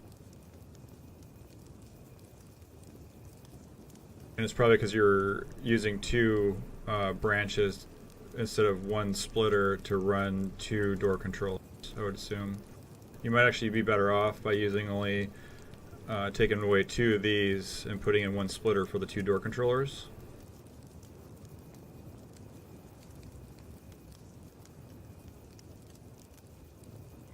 But then we'd be back to 14, I think, right? Yeah. So you're saying they don't split the power into three. You can utilize power better off. You can be more efficient with the power coming off of a branch than off of a splitter. But it doesn't seem to cost any different otherwise.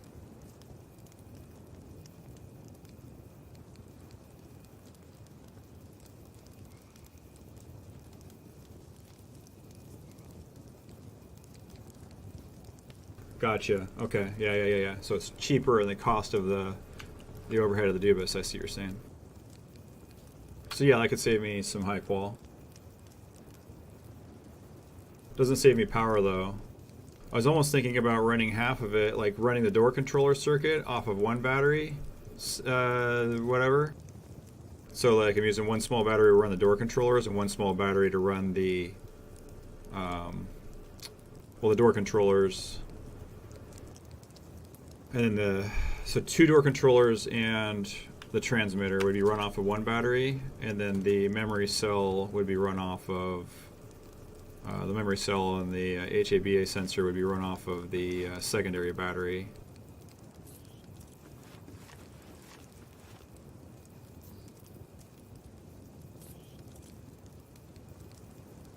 We're not near a cupboard, so you may not be able to configure that.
I think now that I've seen this, I can replicate it. Now that I understand how it works, I can replicate this. I mean, I can always go back and watch my VOD, and like you're saying, you know.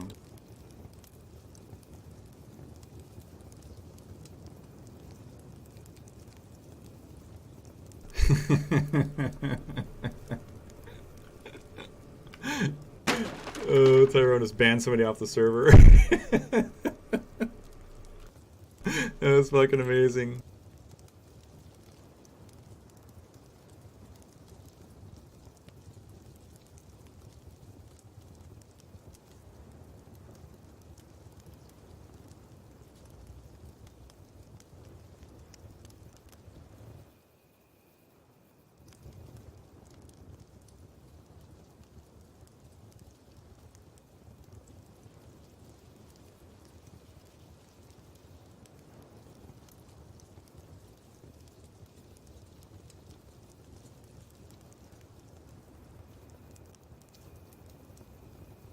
Nice, bud.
Sounds good. Another Twitch lurker. Thanks for hanging out, bro.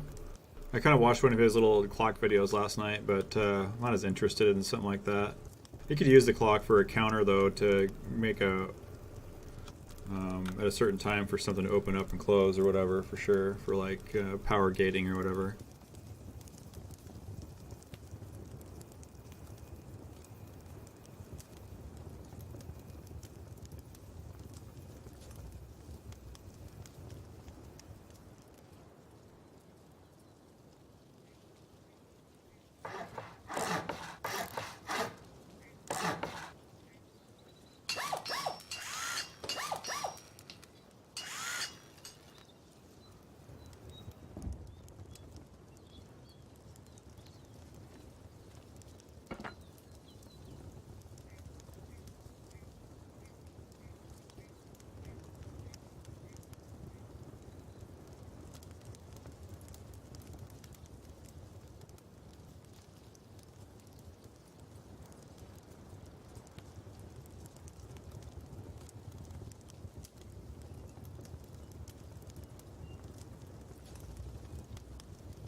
Seems to work.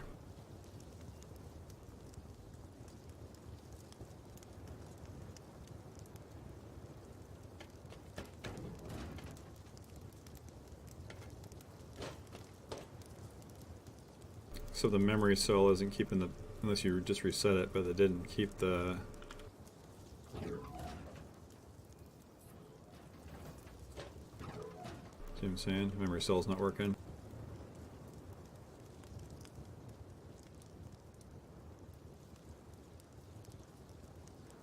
Oh, yeah, I gotcha. Gotcha.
Exactly. That's where I'm stuck. If you run two small batteries in parallel, you'd be good.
So you're going to charge two batteries separately.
Yeah.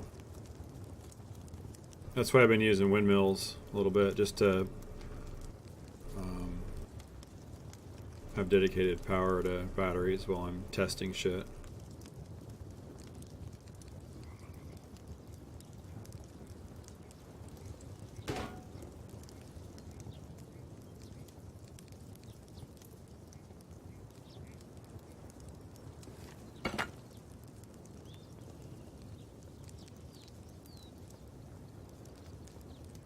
How much power does a generator put out these days?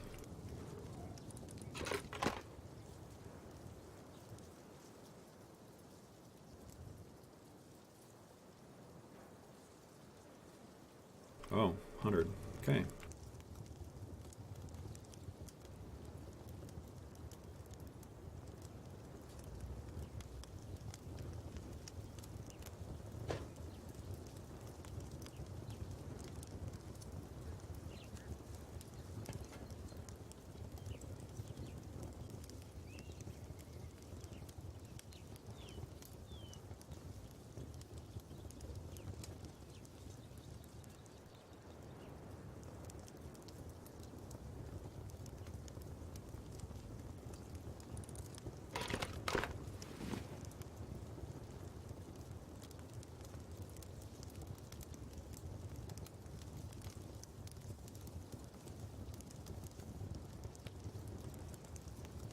Oh, I see. So you charge that battery, it goes into So like a regular switch doesn't pull power. If you put it into a timer, it probably would though, right? Can you? Does a timer pull power?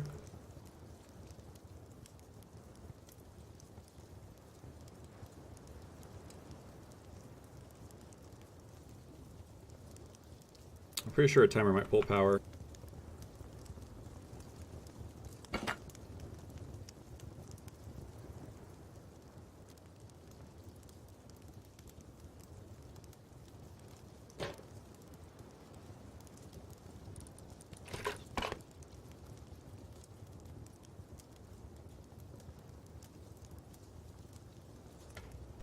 Okay.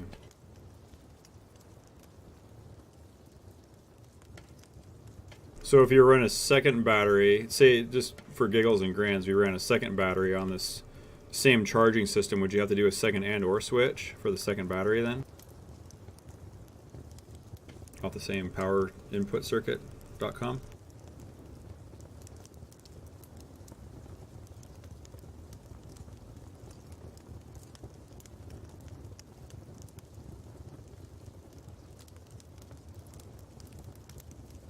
No, no, I'm not saying combined power. I'm saying if you're going to branch the power off of another branch to charge another battery, would you put a second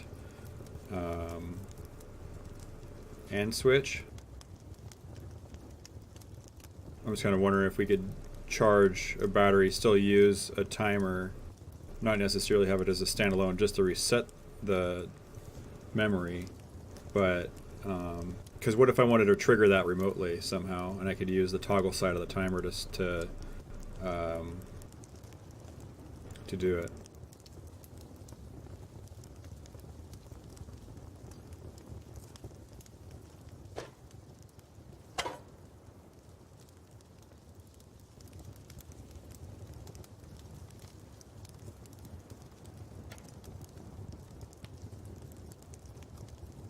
Use the receiver as a switch because the receiver doesn't draw power.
Seems to work.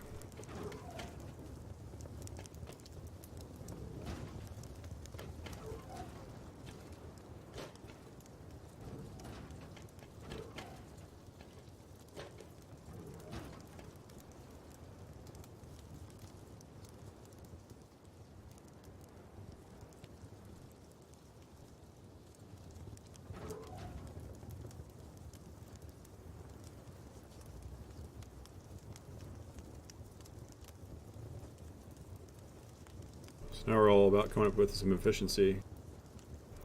What's up, Dong Slapper? How you doing, bud?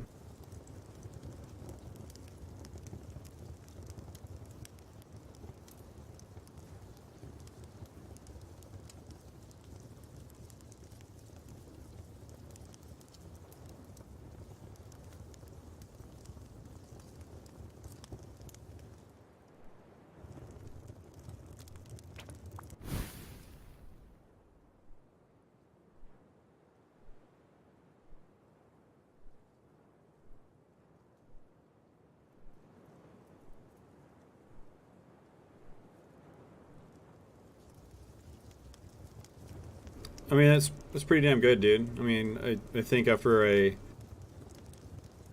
figure out how to implement all this on my own, which doesn't seem like it's that complicated at this point that I've seen it, I get a better feel for it and understanding. I might be able to brain fart some shit out, you know. Come up with some new Shazamwhack.com.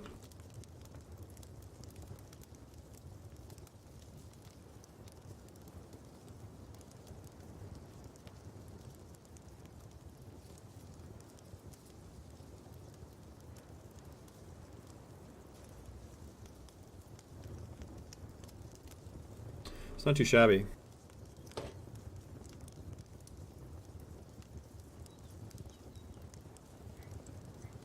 So receiver cost of tech trash and high quality.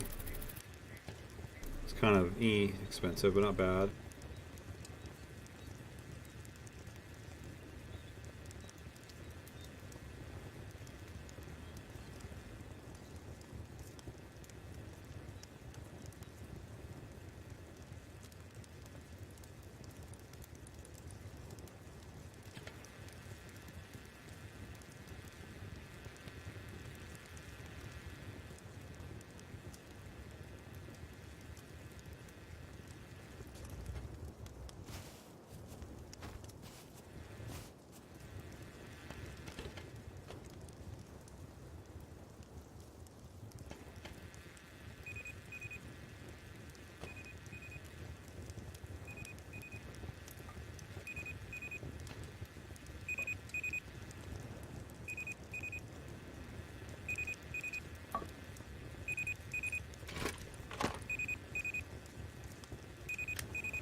How much you expect that all cost right there, roughly?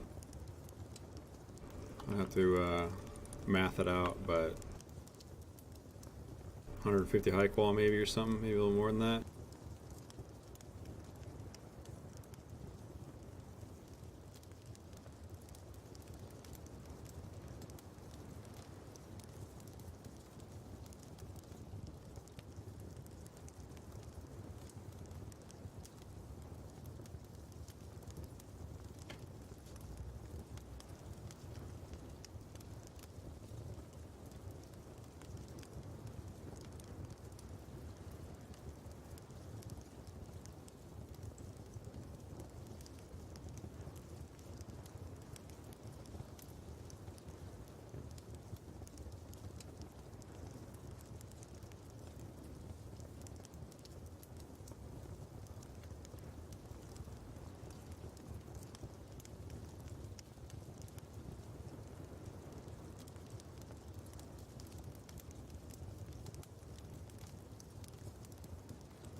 Gotcha.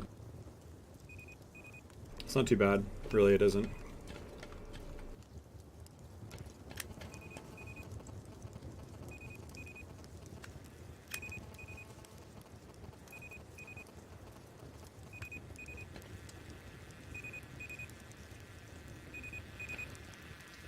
Uh-oh, battery ran out of power. Can't reset it anymore.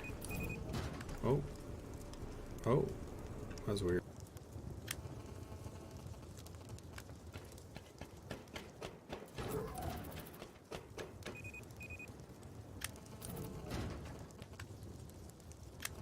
I was worried it didn't work for a minute. It's still at 5 minutes.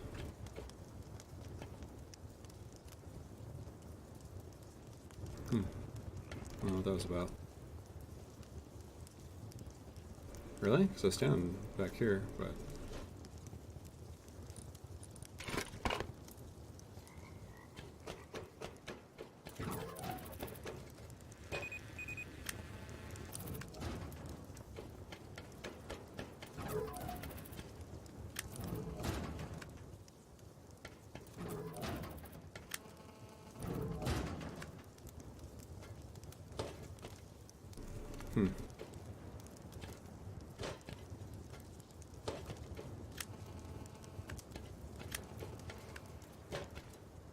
Alright. Let's see if I can do this.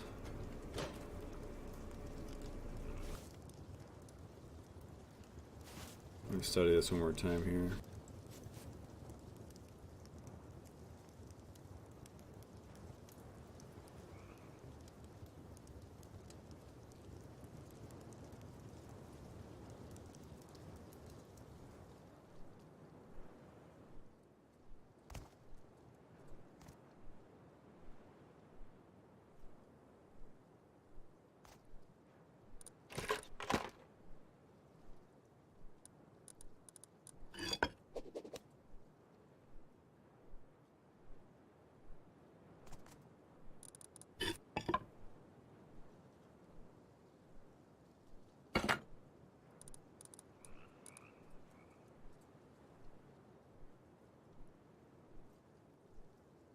Thanks, Tyrone. Appreciate your help, dude. Thanks for hanging out and showing me some tricks, bro.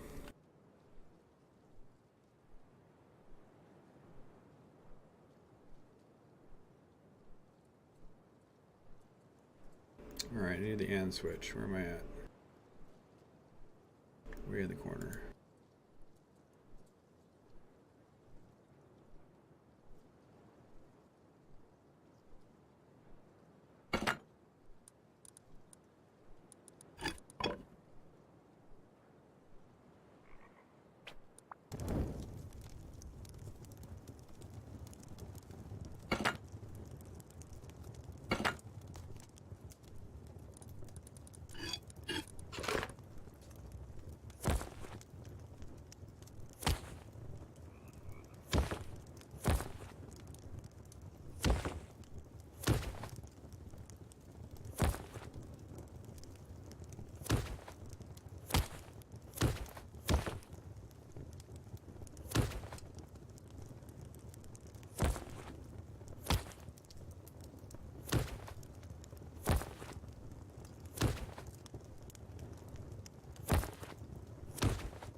Did I just do that wrong? No, because the excess power goes off to charge the battery.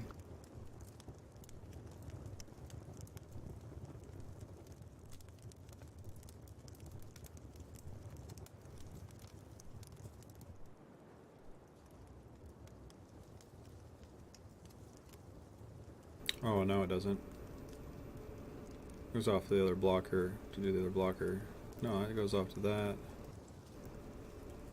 This goes to that. Okay.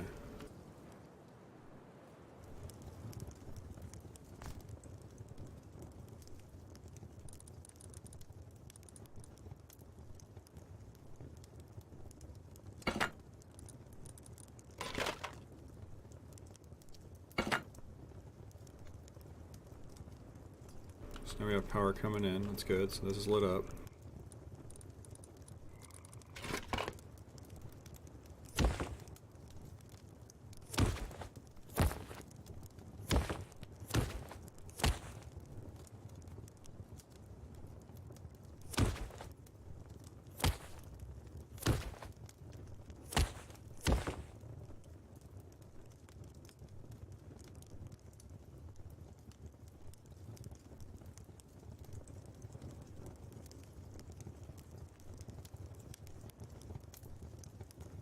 Now we need an OR switch, right?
Power out of the battery goes into the blocker. Blocker goes into that, and that goes into that. So pretty damn close.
So we don't have enough power, obviously, still.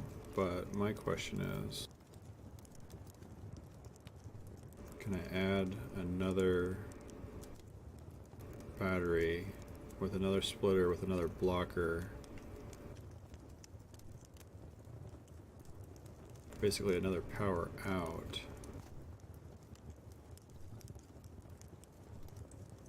And split the power up between two different items here.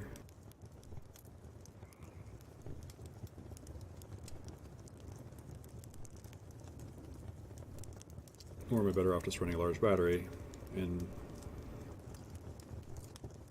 doing that instead?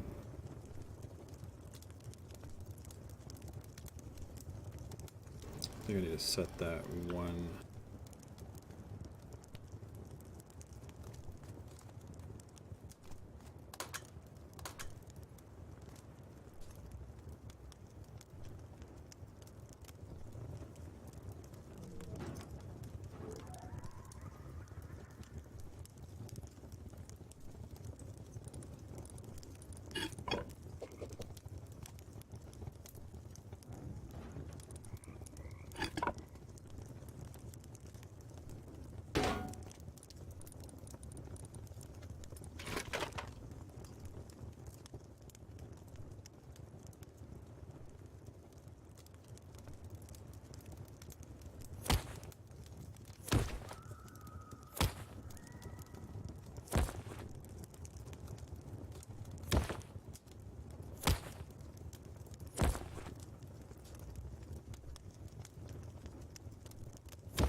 want to see the sun come up. These guys are in the middle of doing something. Because I want to see it switch over.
Close doors in 8 seconds. It's going to be out of power officially. There it is.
So I'm limited to 9, I noticed, because I need to configure this to turn it up a little bit to get that, because I'm jumping through a bunch of devices and I've limited it here. If I set it to 20, oh, I took back over battery power, so let me see when this gets above 20 here. I need to see that this gets up to 14 and stays there. What's up, dude? What's up, Tarnimir? Sorry, can't say your name.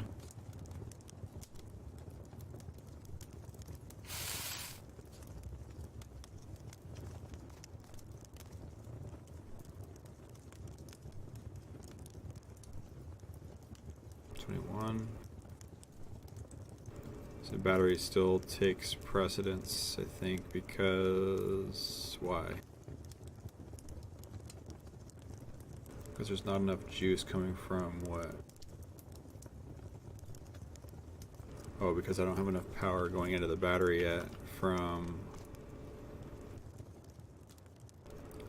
the circuit here. Okay, so now there's enough solar coming in. So now we're at 15. So it was a pretty close guess. So what if I set this to 19?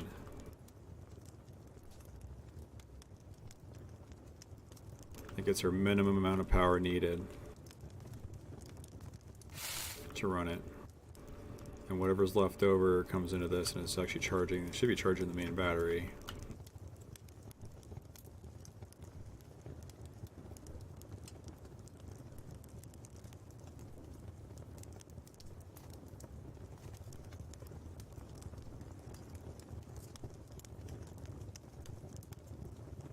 Smacked, it's pretty fucking nuts, let's just put it that way.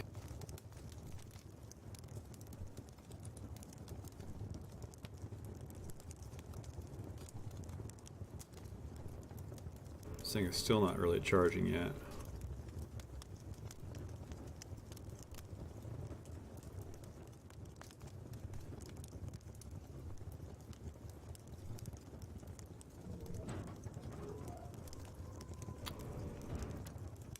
And we're back to the same thing again because These guys have changed to night again.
Well, what I'm making smacked is a trap base that's self-sustained.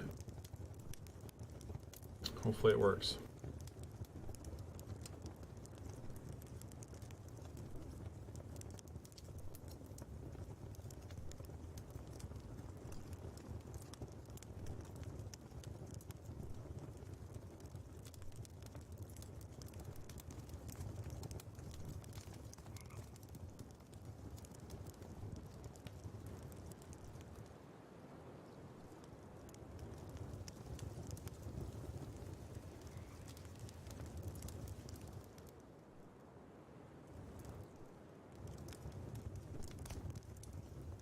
My question is, if I limit how much power the circuit's using to 14,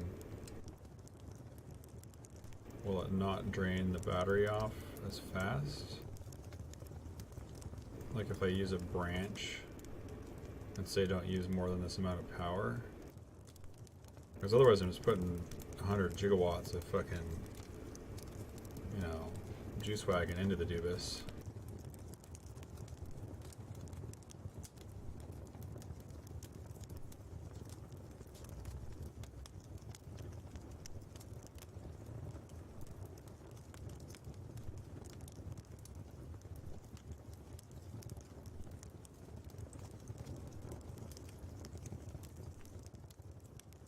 Okay, solar power is coming in. I think it had to get above 24 in order for this to turn on.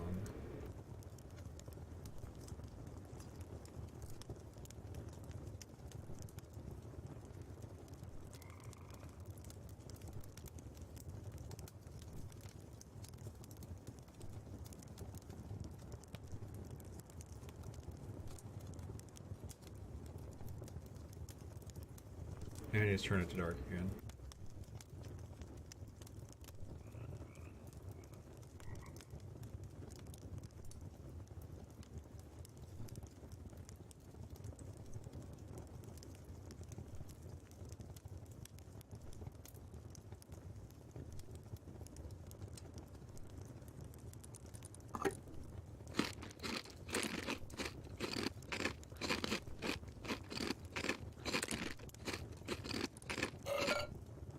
There's a YouTuber on this channel that's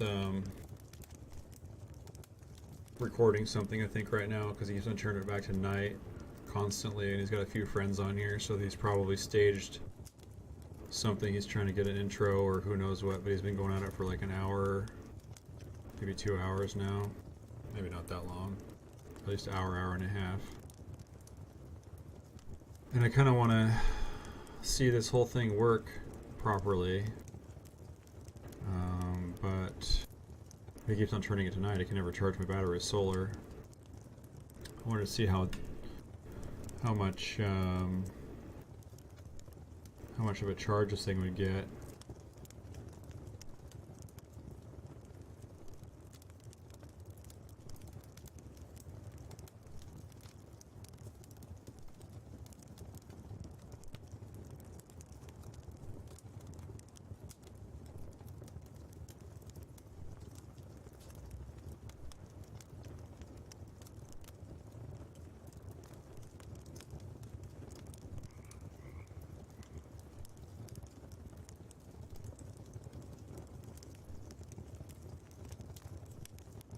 my battery never charges up, then I can never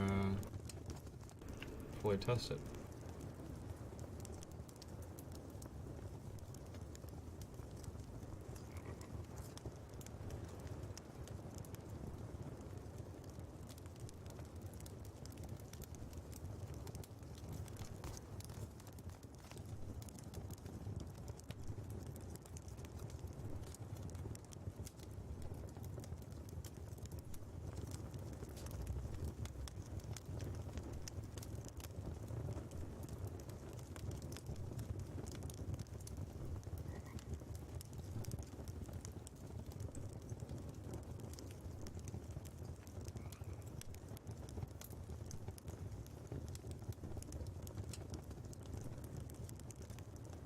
Alright, here was sunshine.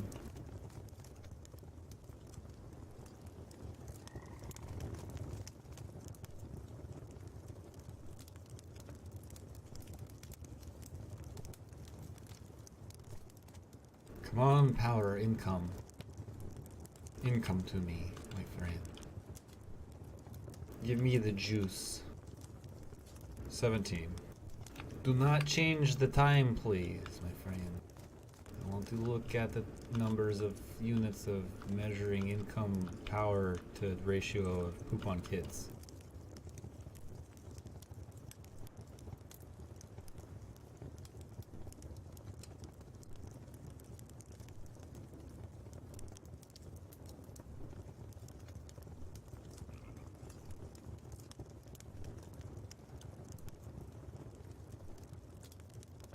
I think at like 24 it gave me enough power.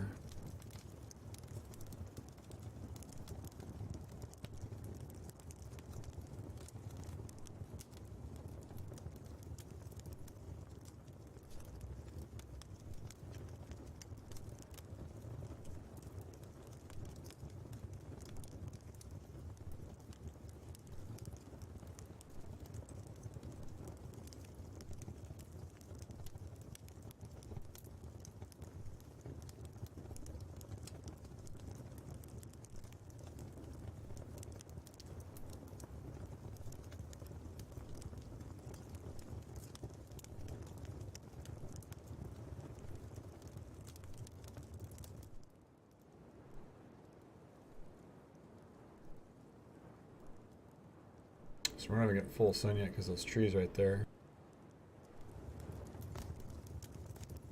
See, this is what's nice about this system, is if I was going down to the timer system, each base would be a little bit different because of like hills, valleys, trees, where your base placement is, where the sun's coming up.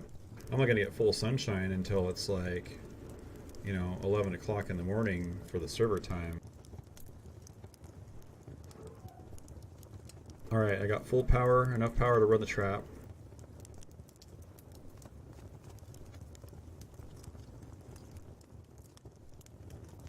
What I can do is I want to see the charge rate. So if I stand here, I can see how much charge is left in seconds, and right next to the 25 where the power from the solar is coming in, well, I can see when that increment gets to a certain point where this battery will start charging efficiently. But the battery's only getting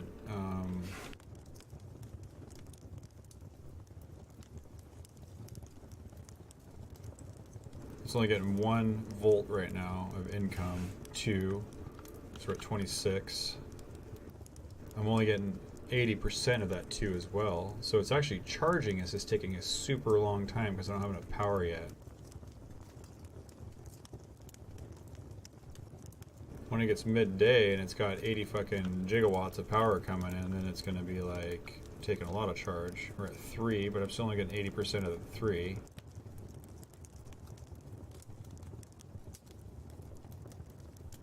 Oh, it has gained a second finally. I'm at 4. Okay, so now we're charging.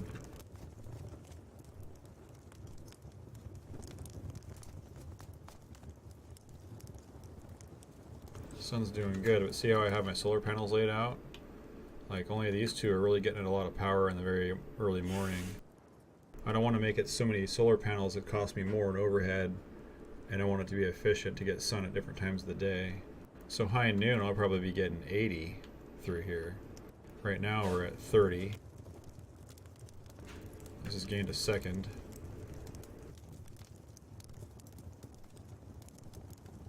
We're at 6. We're going at 80% of the 6. So this thing to fully charge at full capacity, it could take in, I think they said 100 units of energy at a time, right? Well, I'm only set up to take in 80 total because this is 20 a piece. So even if the sun is in full fucking force on top of this Dubiswak here, I don't know that I'll have enough power still, even at that point, to do the thing with the stuff. So what I was working on over here is also another possibility of how to make something like this work. I just need to figure out how to wire it in properly. So I could charge batteries and go back and forth on the batteries with timers. It's not completely out of the question.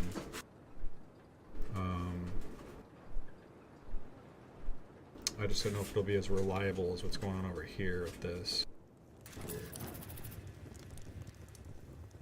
Oh, when I just set the trap off because it must have gone through the HEVA sensor. Okay, we're at 34 units of power now. We're at 10 seconds with 10 charge.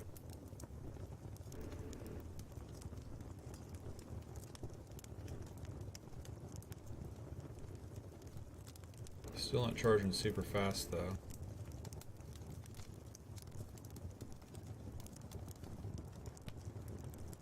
Starting to gain some speed.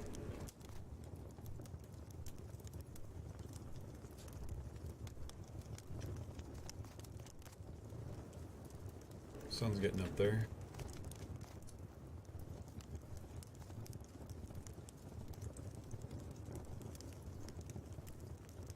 The only thing I'm worried about is I don't know how much power this is going to take at night. So as long as I can charge enough power during the day. And that's the other thing is like fog becomes an issue as well, I think, with this. I might have to put more solar panels up.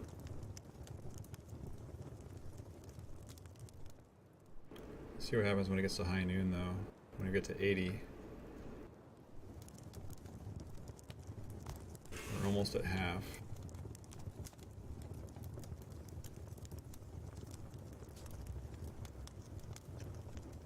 We're still even at 38 and I'm only getting 14 right now. That leaves me 24 is what I'm like getting that's not being used on the trap. So if I turn this off, does that gain me more power here? 15? Not really. Because I'm branching off that power. If I change the branch power and bypass that and put that full to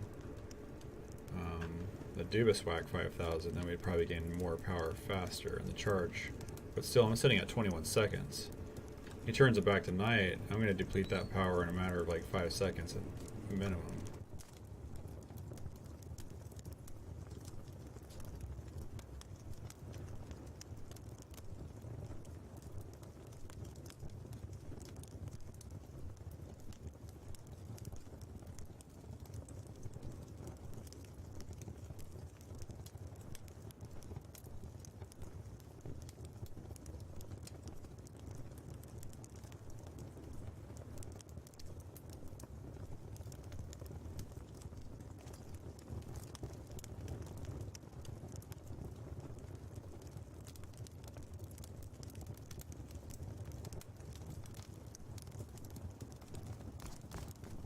I'm excited we got this thing working though. This is like a sigh of relief before wipe day on Thursday, if I can have all of this working.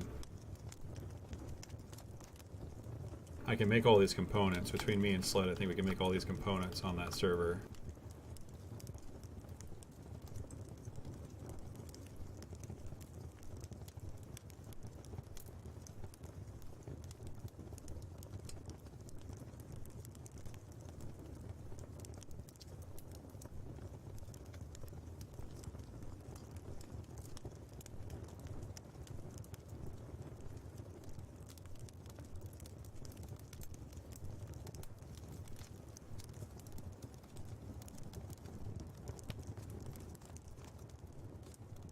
So I set this to 19.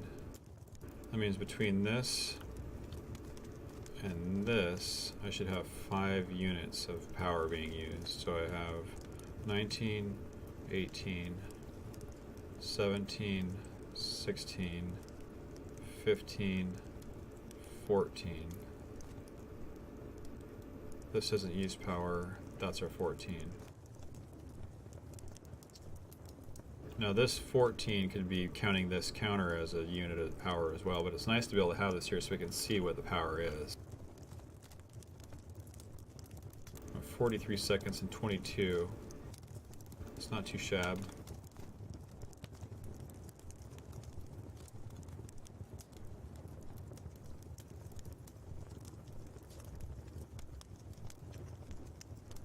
While we're doing this, I'm going to emulate real quick the base kind of whatever Davis. I need to get some power and I need to get rid of some stupid stuff in my inventory. So what I want to do is I'm going to have my primary base have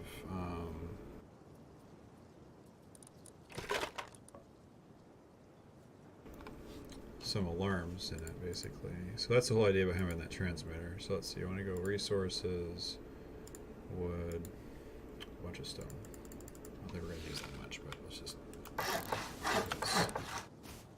So say this is my base.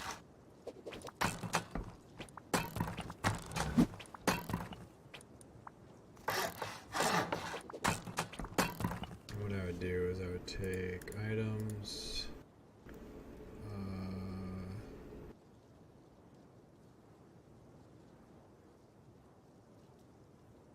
small wooden signs.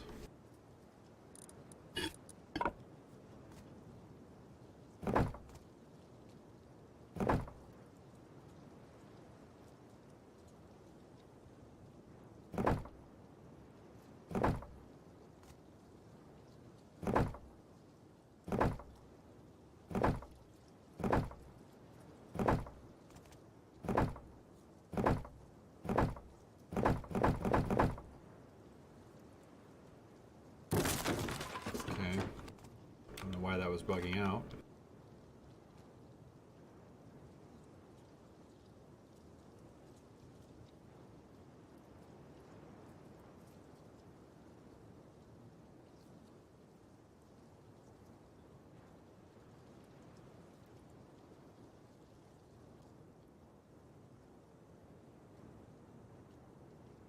Trap base 1.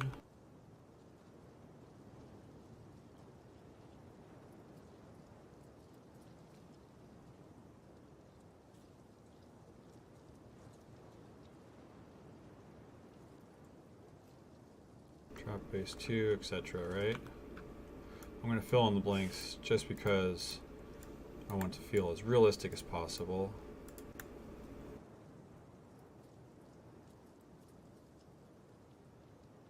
Even though I'm not even going to build a base, I'm just going to do this so you guys get the idea.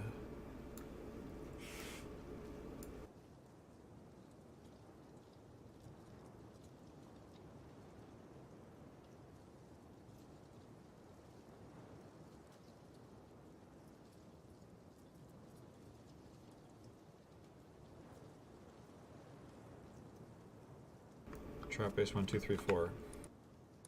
Each trap base is going to have a transmitter, like we have in this base. And what we need is some receivers.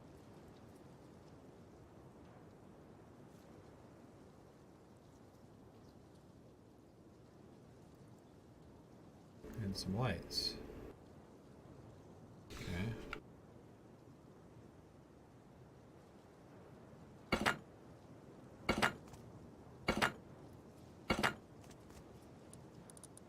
Each receiver gets put on its own frequency, it ties to that base.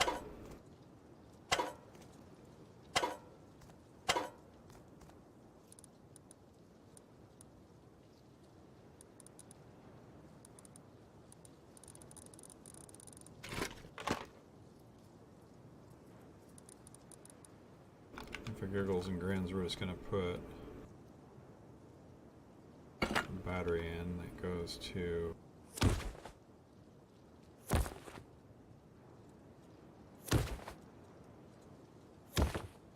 trap base 1. We're going to set a frequency of 1004.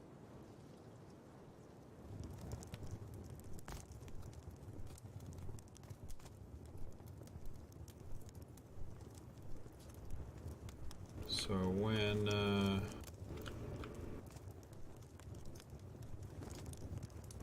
doing too bad, we're at 1:55. So when this trap base goes off,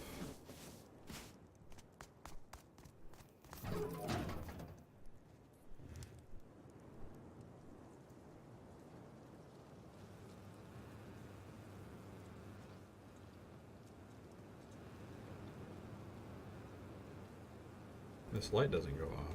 That's what we wanted to have happen.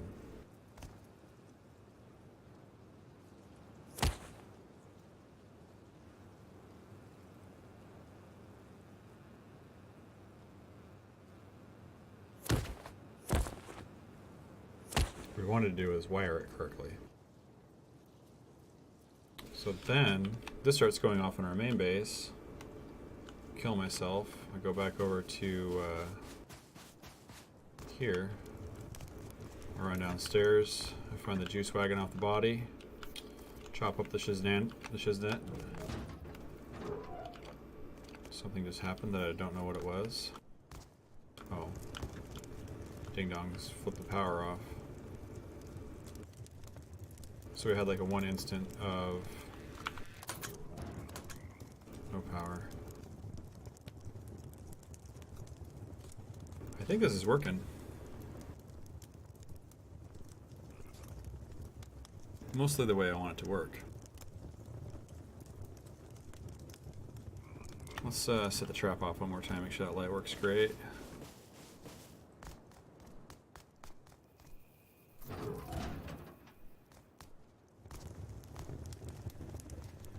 Alarm's going off. I reset it. Light turns back off.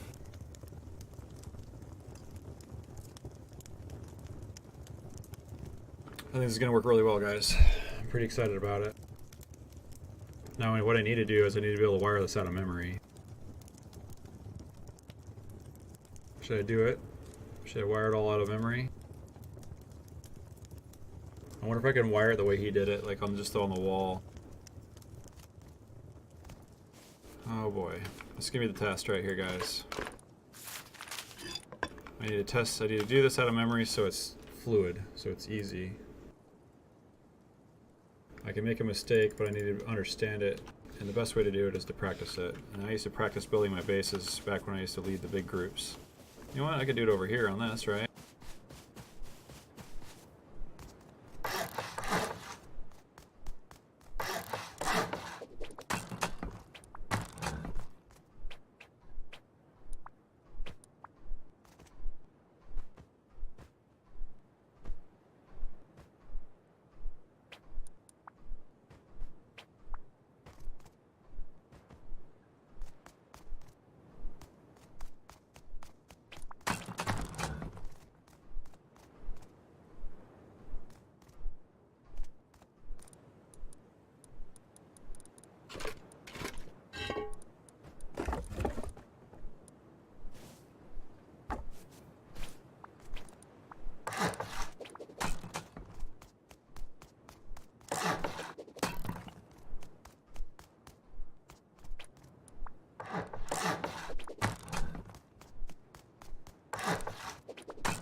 Alright. I'm going to move the power down here.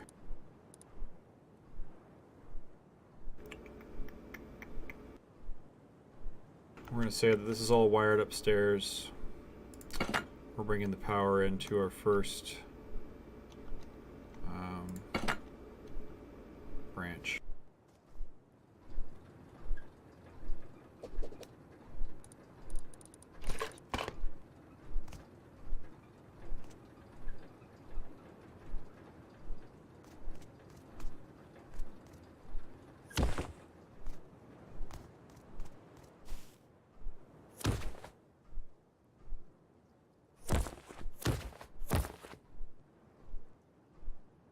Okay, we do need a battery.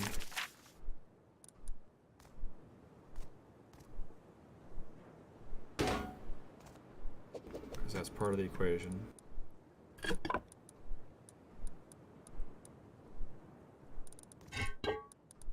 And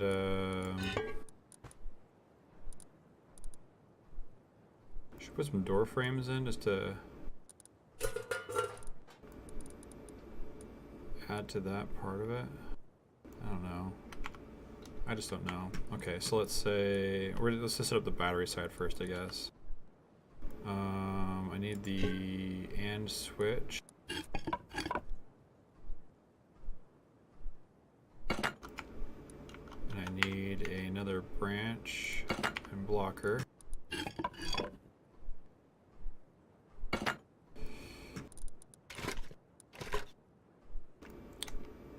I'm going to use the branch power.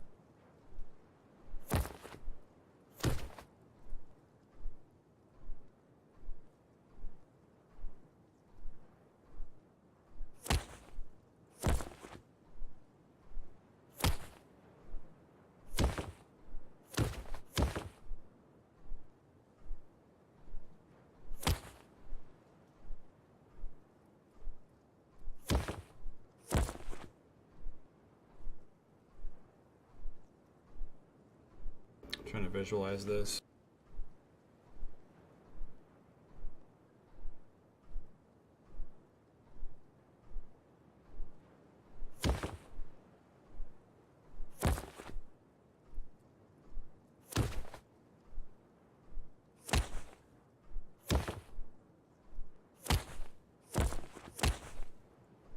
I should make this nicer once I get this to work. I can kind of screenshot it, you know.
Or switch.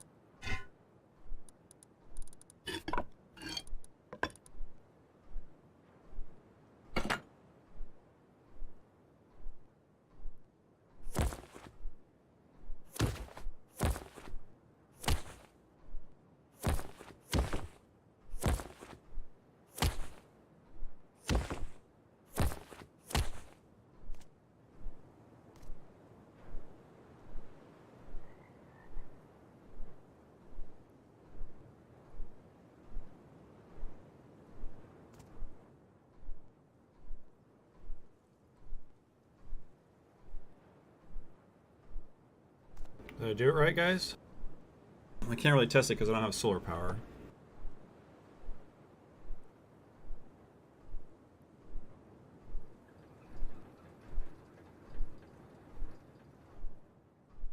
I think it's wired properly. We got the power coming from solar. So that power comes into this solar, comes into this AB switch. The other one's the other fucking way to trick it. Right? That goes into this. That power comes out. Goes into one side of the switch. The battery comes to the other side. So it's solar versus, yeah, it's gotta be right. I like it. Did it. It's not that difficult. Just have an understanding of how it's supposed to work the best, you know? Oh. Changes the fucking time again? Alright. Now then, that's our power coming out. Needs to go into our shebang wackadubus. So then, I think I decided that really looking at the way this is set up, running at 14, even though it's just a little tiny bit more costly, it's pretty easy to set up this way. I think I'm just going to leave it like that. I mean, keep it simple, right? But at the same time, if I save one... No, I'm not even worried about saving electricity. I'm talking about saving, like he was talking about saving cost and high qual, but there's a difference between like 5 high qual difference or something like that. It really isn't too bad. I guess when we're trying to make guns, but we might be getting guns from killing people with this shit too, so. Alright, so then let's see. We got this set up. That's our power. I'm going to still put the power on a switch, I think even live, because you know what's nice is if I log out at night, if I turn the power off to the entire trap, right? Power is off to the trap, this door automatically closes, everything's sealed up for the night. Like nobody can set the trap off while I'm gone. The thing would be is like someone walks in here and they get killed by the trap, their loot's just going to lay on the ground until it despawns, right? And shit's gonna suck. I'm not gonna be able to get any of this loot anyways. Then people are gonna know it's a trap base on top of that, and they're not gonna get it on and do it while I'm actually using it live in the morning. So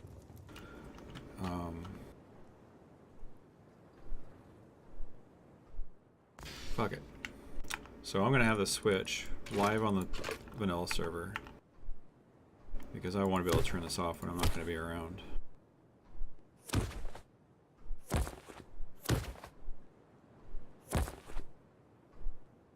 Okay, so now we need to make our dubus, and I usually like to start with the. I'm gonna start down a little bit here. I like to start with the memory cell, just because it's got the most stuff coming out of it, and that's what the primary everything's getting controlled from. So I'm powering a few different things here. I need to power the reset switch, which I like to have as the timer. Reset comes in from this side, so I'm going to put it on this side of it.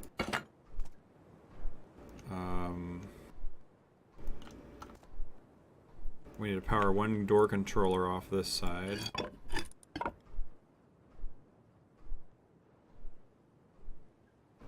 And sorry, the door controller gets powered off of the memory cell. I always forget that for some reason. The HABA sensor gets powered off of this. The other two doors get powered off of this fuse panel. And then our transmitter also gets powered from this fuse box too, which I don't have a transmitter.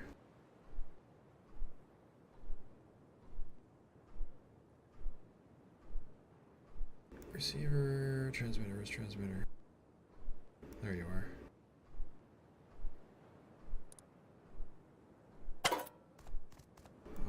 Is that all of it? I guess we're going to find out when we start wiring it. So let's see. Power comes out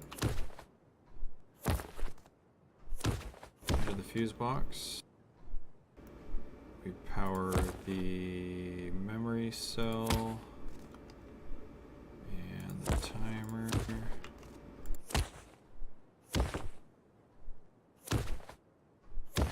And I want to say the HABA sensor gets also powered from this, maybe.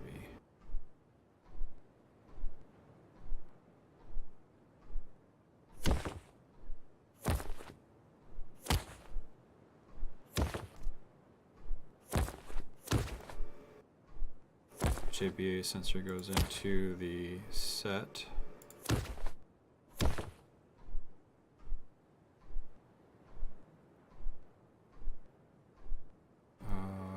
trigger.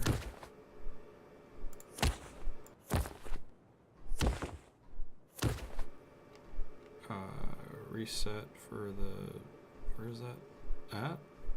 Hello?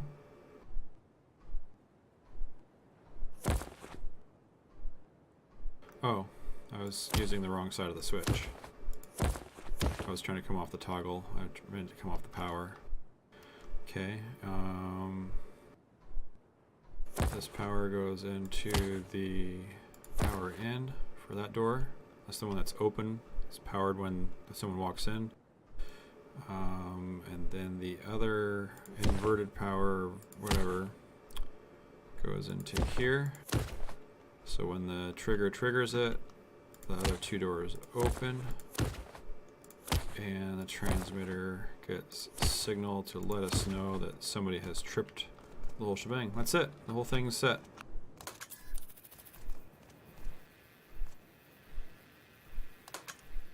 And I need to set the timer on that to 1 instead of 10.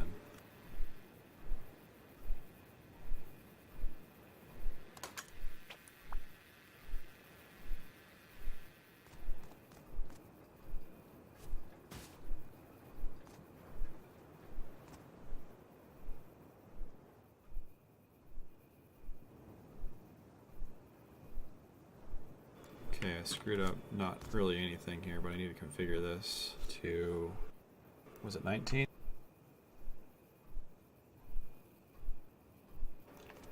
So this got enough power.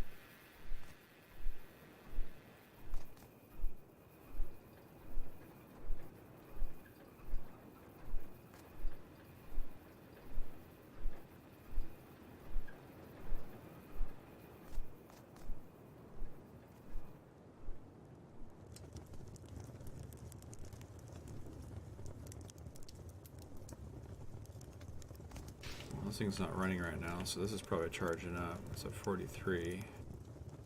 22 coming in.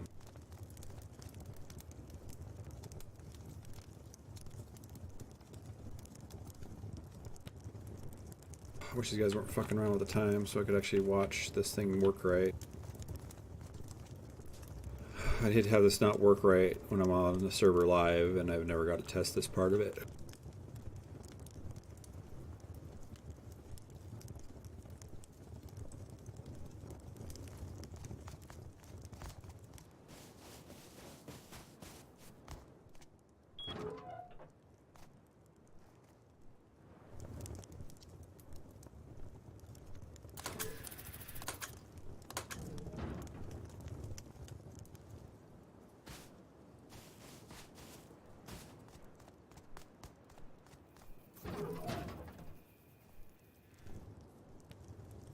I love it.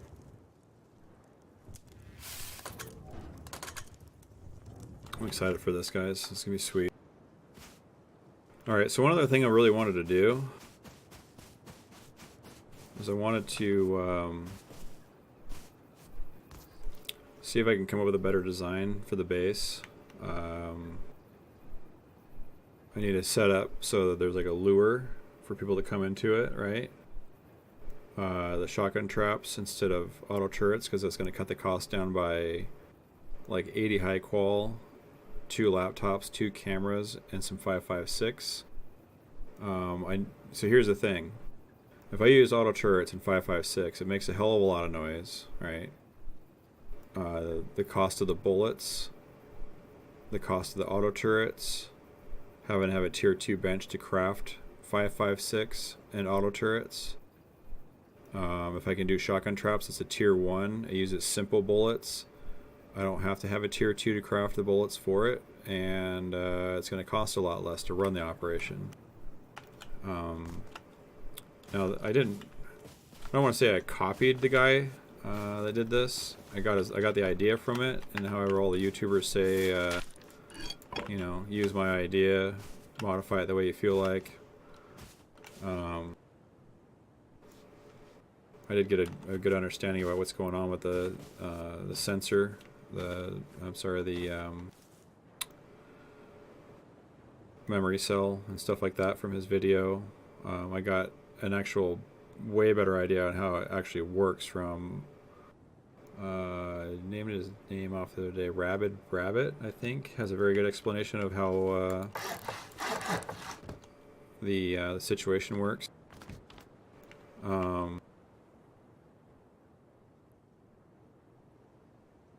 Yeah. I need to be able to make a nice secure room where I can hide loot, which I think should probably be containing a bed and a couple of boxes and the cupboard. So I don't know if we should do it like a general. This is a 2x2. It seems to be abandoned. I just don't know how I'm going to kill people yet. He has it set up into kind of like a triangle / square base. It needs to have an opening like this to make it look like, you know, someone started to set up their little choke point thing. Comes into the base. Needs to see something that's something. Also needs to set off the HABA sensor.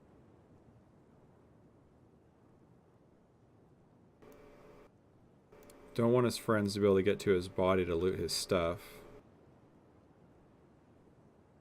So here's the thing. If I did this, and I had a double door open right here, let's just do this to simulate.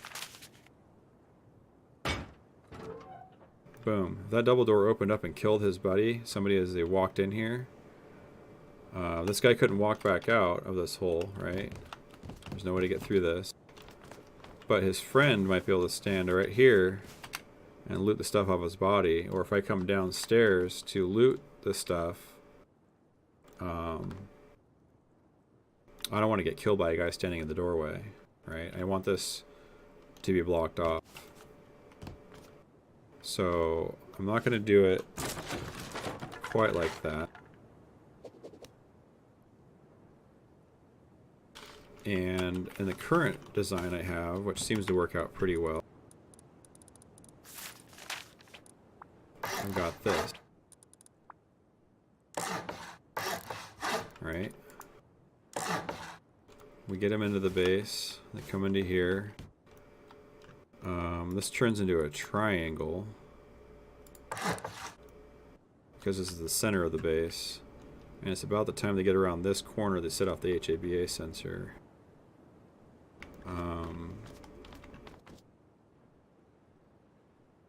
Question is,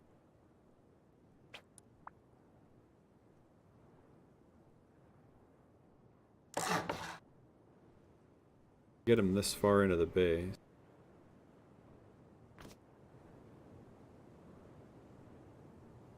When does the sensor go off and kill him? I think that guy kind of did something like this.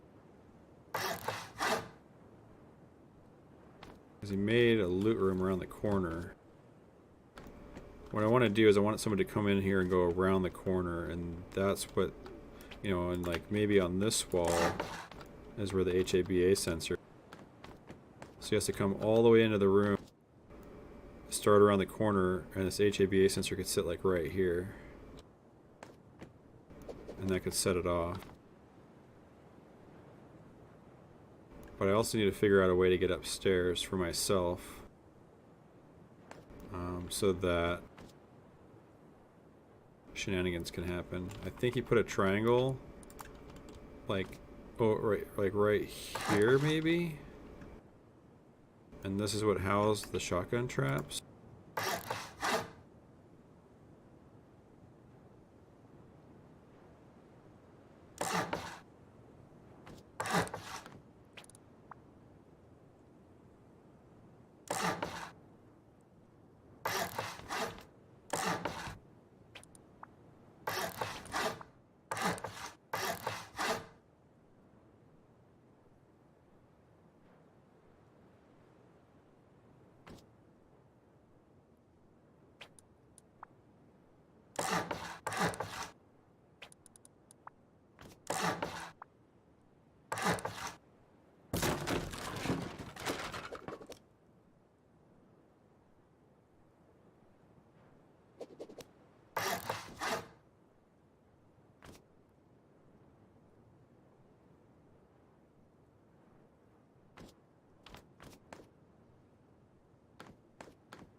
Let's stone this up.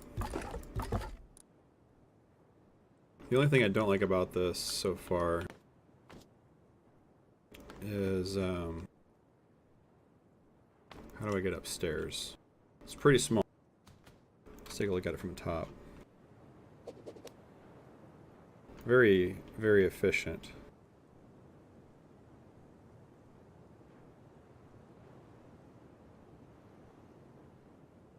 I need to be able to go upstairs for like a control room. I don't want them to be able to come in here though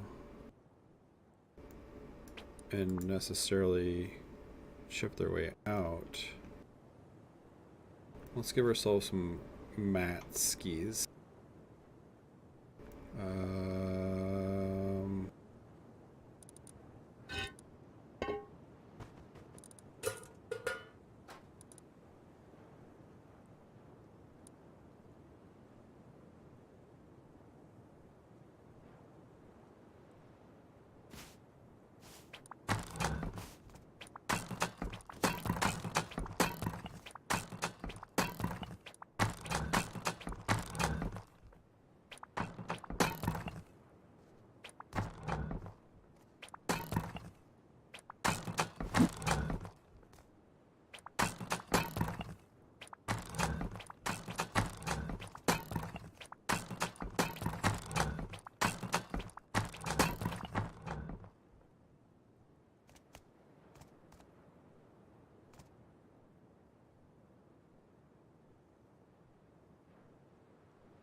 It really just kind of turned into what we already got, doesn't it? Look like? I mean, it's literally what we've got already. I almost kind of feel like I want to make it misshapen a little bit so that it looks kind of more like a new ball that just lives there. Let's change this up. And we'll put a triangle onto a triangle. I don't want to go to F3 menu because I don't want to see myself in third. Triangle, square, triangle.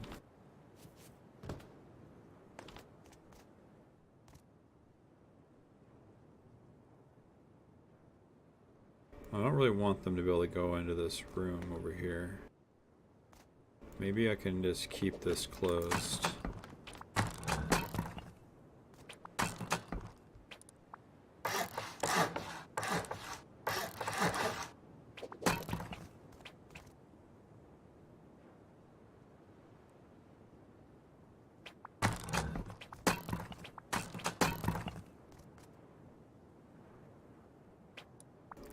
Should we put a single door here, or maybe, I don't know if I want to put like a garage door.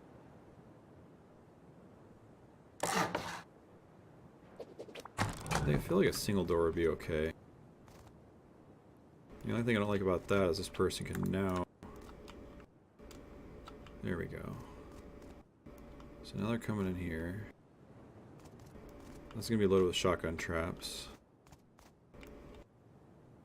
I got 2 rooms here. I could either use them to put juice. I may even just make this into like the control room. What if I didn't have an upstairs? I could do the control room on this side or the cupboard in the back corner here. Do all my power management and control stuff here. And then put the stuff in here that I get from the kill.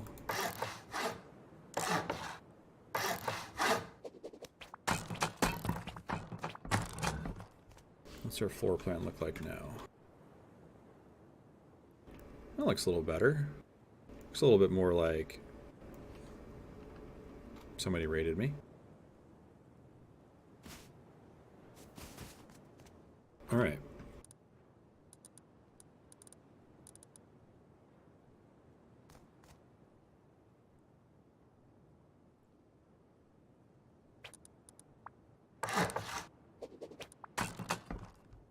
So that's gonna be a loot room.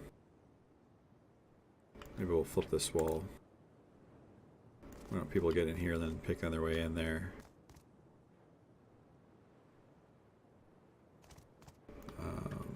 We'll put our cupboard in here.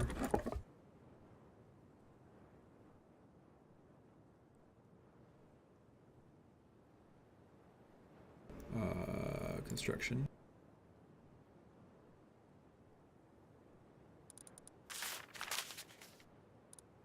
Let's go ahead and throw our building plan on the ground.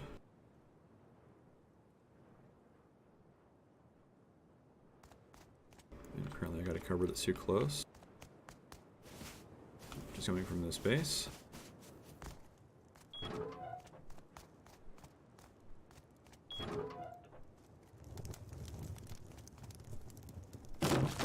It's weird that it's broke.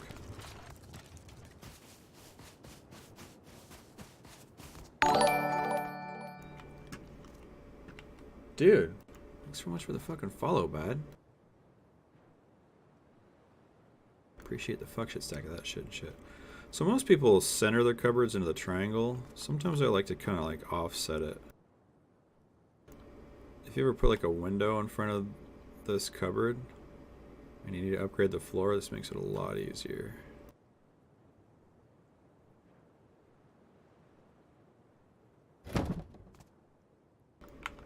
So maybe I'll do that. Maybe I'll just...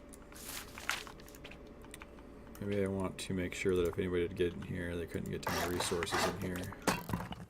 Even though this is a simple trap base and someone could pick their way through it, maybe we can still keep it if it got raided. And this window could serve as a... keep it from getting fully fucking taken out .com.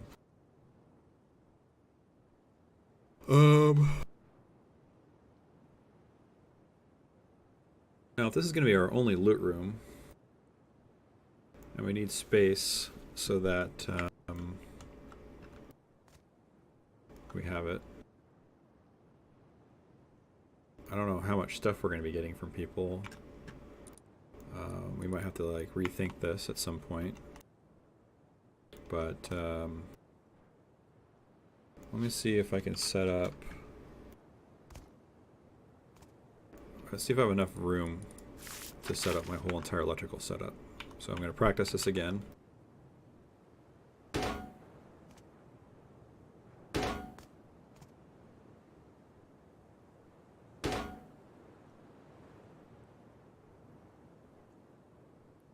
know what? Don't you hate when you do that?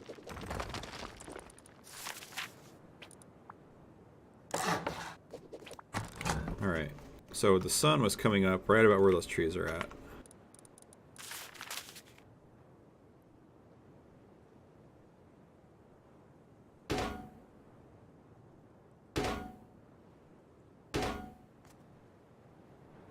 It looks like it's going to go down on the other side of me.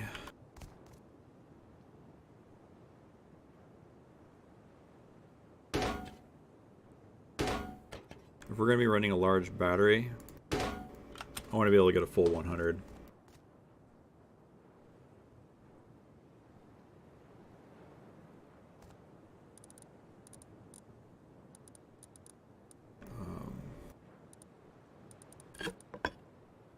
So we need 1, 2, 3, 4. We need like 5 combiners for all this here.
Thanks for the follow, bud.